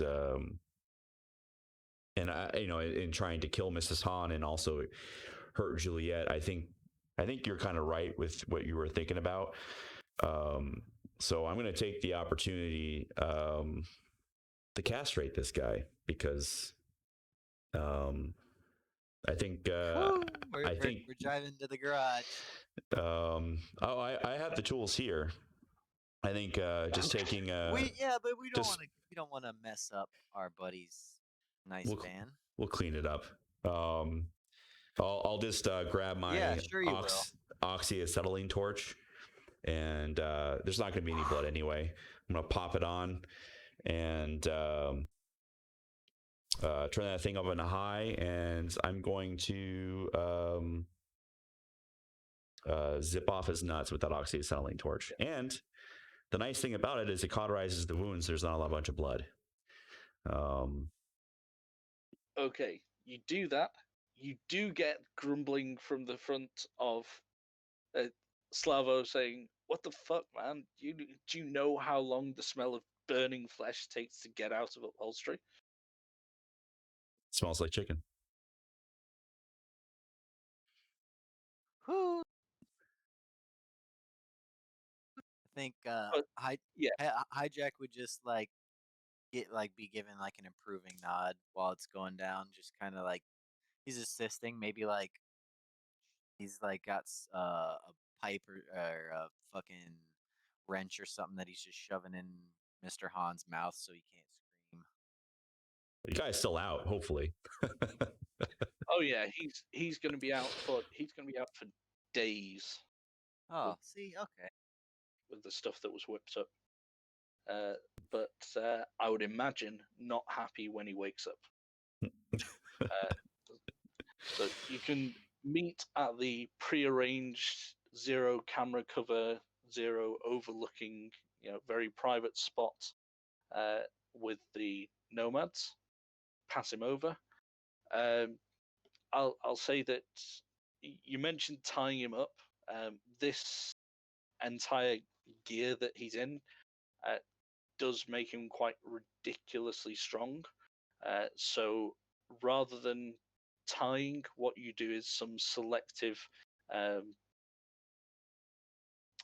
what's the word I'm looking for? Disabling of certain parts of the suit. So essentially the legs won't work, the claws on the arms won't move, so that he's not a danger to anybody. All right. And yeah, you pass him over to be transported to wherever they're taking him. I think you specified that you didn't want to know. It just had to be at least something like 10 days travel away and take him at least that long to get back. It was yeah, well, it was longer than that. I mean, we wanted to put him on basically like a slow boat shipping container. That was going to take a while to go around. So I would, think maybe a month or two, at least until it gets to where it's going, and have him dropped off in the middle of nowhere in Africa or something.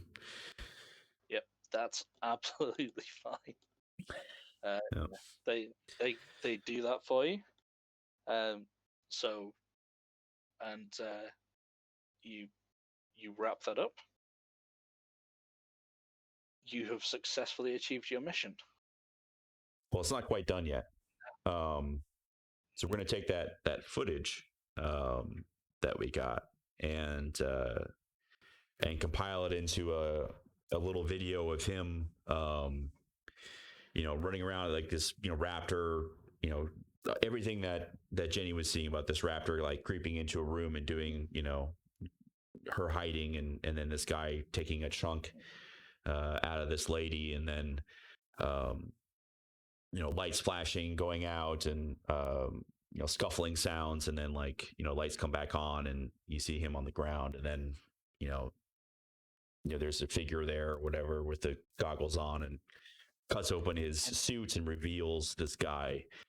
I'm gonna can Hijack edit it so that he adds subtitles as well, so just everyone can see it, for everything that's going on. Oh yeah, I'm presuming that Hijack also spends a good 8+ hours creating various versions with Benny Hill music over it and various little Oh yeah. uh, confused velociraptor gifs and lots of other little comedy surprises just to make him look even more ridiculous. Right. Oh yeah. I would probably send a couple to Locke, thinking it's funny. Be like, here, look at this one. So when all this is achieved, what do you do about reporting your success? Do you go to Mrs. Hahn? Do you go to Sally? Shoot, Sally. I was calling her the wrong name, wasn't I? It's all right. Juliet's Mrs. Hahn. So. My bad. So I'll mention to Hijack. There's one detail that I may have not mentioned about this. We were asked to kill this guy,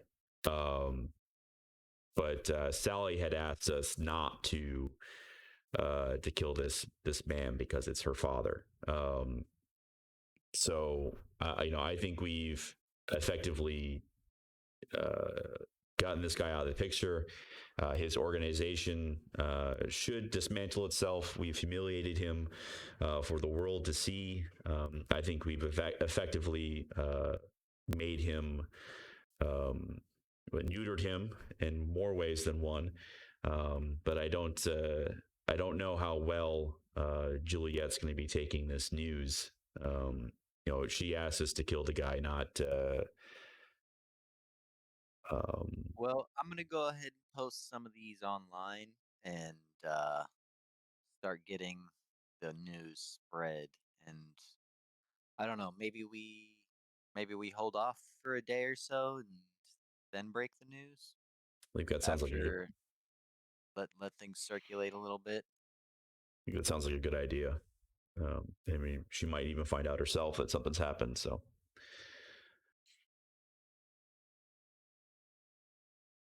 Okay. So you leave it for 24 hours or something before saying anything? Yeah, we're gonna let like kind of the news develop. Like Hijack will go to various uh places and kind of spread these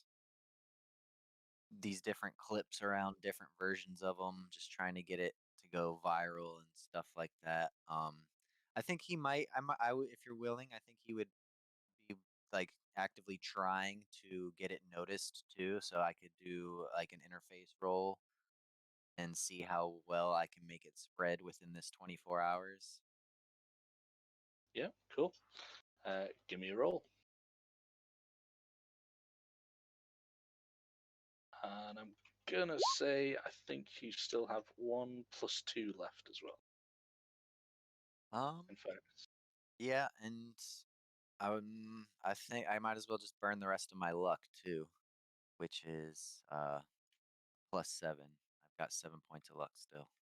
and in fact, if you didn't have a +2, I've just given you one. So there Oh. you go. Yeah. Nice. So yeah, that's you know in Night City the best place is to you don't want to do too much work yourself. You know the best place is to drop this off for it to then be picked up and people to think it's hilarious, and you know which nodes and which little parts of the garden people will pick up on something, and if it's got that right level of funny but also serious schadenfreude and the humiliation of an actual identifiable figure, particularly someone who's a not very well liked vicious crime boss, where people will take that and run with it. So you don't have to do that much work. You spend about half an hour online putting this in certain places, and suddenly then every time you go to a new place to post it, it's already there. It's beating you to it. So yeah, you do a very, very effective marketing flash campaign, and this is all over the city, like within hours. Yeah. So then the next day, Hijack would just kind of approach Locke and be like, "All right, I think you should go ahead and report in Well, what we've done." well, the next morning, actually, about 7 a.m., you both get woken by the sounds of arguing in the hallway outside your rooms, and it's two voices that you recognize. It's Sally and Mrs. Han. And you hear the sound of purposeful striding in high heels being done, and you can hear the sound of someone else rushing along and trying to. The movement keeps getting interrupted, like maybe someone's grabbing someone's arm and trying to pull them back, and the dialogue's running along something like, if I say I want something done, I mean it's done the way that I say. It doesn't matter. Family is family, but that person was no longer family. And retorts coming back of, look, it, when you calm down, when you're thinking straight, then you're gonna wish that you'd asked them to do what I got them to do instead. I've saved your soul. You. It doesn't matter how a person behaves; they're still a relative. You can't just break that just because they might be an evil piece of shit. So you're going to see that this was right, and you're going to agree with me, and you'll be thanking me. So don't you dare go and take those people who saved you from doing one of the worst things you could possibly imagine, and going and making their lives miserable because of it. And the various back and forths on this same theme, like neither seeming to give in an inch. However, although it seems like they're still arguing it out and neither's backing down, the argument eventually, after, well, I say eventually, after about 3 minutes of this, moves back down the corridor and towards the elevator without either of you having got a knock on the door So it doesn't take a genius to work out that while Mrs. Hahn sounds like she's still completely set on the that's it, you're for it, you're done in her books, you're never going to work in this town again, she's going to kick you out of your apartments. But she didn't actually come and say anything to you, and they've gone away. And for the next 48 hours, you don't see her around. The security on the building remains high. Heil has obviously gotten wind of what happened and is maybe a bit grumpy with the two of you when he runs into you, because he was looking forward to. He doesn't get to just outright get told to go and shoot people a lot of the time. Like, he doesn't. He's not very good with the pussyfooting around as he sees it. So he was looking forward to like setting up some epic sniper shot, or a daring ram raid assassination or whatever. He was looking forward to some extreme violence, and you've deprived him of that, so he's a bit grumpy about it.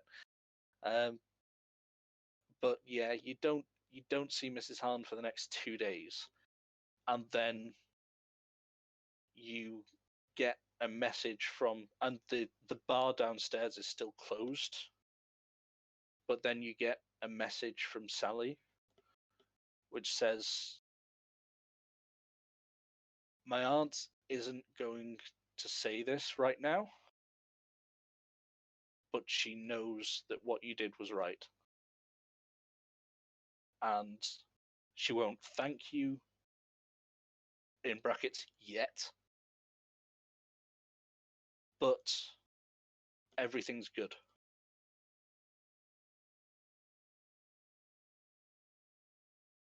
And I think that is, given the time, I think that is where we will leave things for today. All If right. that's okay with everybody? Yeah, sounds good. Cool. So thank you guys very much for playing. Thank you to everybody who watched for all or part of the stream, despite me getting disconnected 73 times because Discord is evil. Yeah, so thank you for watching our game.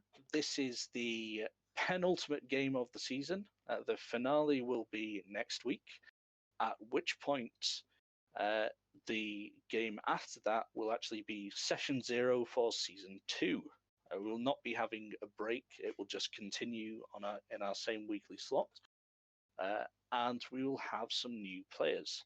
Now, if you want the chance to be one of those players, then get on the Cyberpunk Uncensored Discord, which you should be on if you're not on there already anyway. It's awesome. And just take a look in the Looking for Group channel. You'll find the advert in there. Hit me up with a message, and I'll get back to you ASAP, because that selection process is already ongoing. So you've got very limited time to get involved if you do want to. And yeah, thank you very much for coming. Give a quick shout out to my 2 players today. So Burroughs Forge of the excellent costuming choices. Give us your spiel. Who are you? What are you doing, man? I'm Burroughs Forge. I make all sorts of things in my garage. I actually just had a 12 or 13 hour stream yesterday called a Forge and Feast stream, where I did some blacksmithing, making some barbecue tools. I'm not sure if you can see this or not, and some skulls. I don't know if you can see that or not. It's a little dark, but I also smoked a Boston butt for 10 hours. So it was a Forge and Feast stream, and it was delicious. But we also do falconry, beekeeping, mead brewing, and other activities live on Twitch. And you guys can find me everywhere: Instagram, Twitter, YouTube, at Burroughs Forge. Cool, thank you. And hi, Jack. Who are you? What do you do? Hey there, everyone. Hi, Jack here. I am just a guy, just living my life. I actually recently picked up streaming some Monster Hunter if you're into that game. I know I mentioned it earlier in the stream when we were just chatting, but if you're interested in that game in particular, I stream on Twitch under the name Hunter Gathering Hub. If not, feel free to check it out if you like watching, action games or anything like that. It's pretty cool. We just wail on giant monsters. Awesome. And I am Matt, aka Reservoir Panda. I stream here as a GM for Cyberpunk, and in fact, not only will we be adding players to this game, we'll be adding another weekly game as well, which is going to start on. It'll be Friday evenings US time. So that's another thing that if you do want a chance to apply for, it's really getting close to that deadline. So again, get on the Discord and make your applications if you so wish. Thank you very much to Rob, who looks after this, who created Cyberpunk Uncensored, and looks after our community, brings together everybody for the many ridiculous amount of resources and contacts that you can make. And if you want to find players to play with, if you want to find people to run a game for you, if you want to find information about all sorts of resources, maps, sound effects, game modules, game variants, tools for games, so character sheets, interactive versions, versions that work on Roll20, Foundry, other places. Just so many resources on that place. It's just insane, considering it's only been around a few months. Please do check that out. Come see us again sometime if you like what we do. And on that, thank you very much for watching. Have a brilliant, I was going to say weekend. It's the end of the weekend. Have a Sponsors? brilliant coming week, and check out all the sponsors should be listed below, and you can get to them through our webpage as well. So there's R.Talsorian Games, Roll20, Fragged Maps, the Sirenscape. I always lose. I need to write a list, and I've said that about 3 times. So I'm going to write a list, and I will have a list for next time. And you need to heckle me in chat if I don't have one, because saying that I'm going to do something and then not doing it is not a good look. So yeah, thank you very much for coming. This was our game. Hope you enjoyed it. Thanks, And everyone. see you all again next time for the end of season 1. And you can see what silliness I pull out for that. We've already done Velociraptors. What could be next? All right, guys. Take it All easy. right. Bye.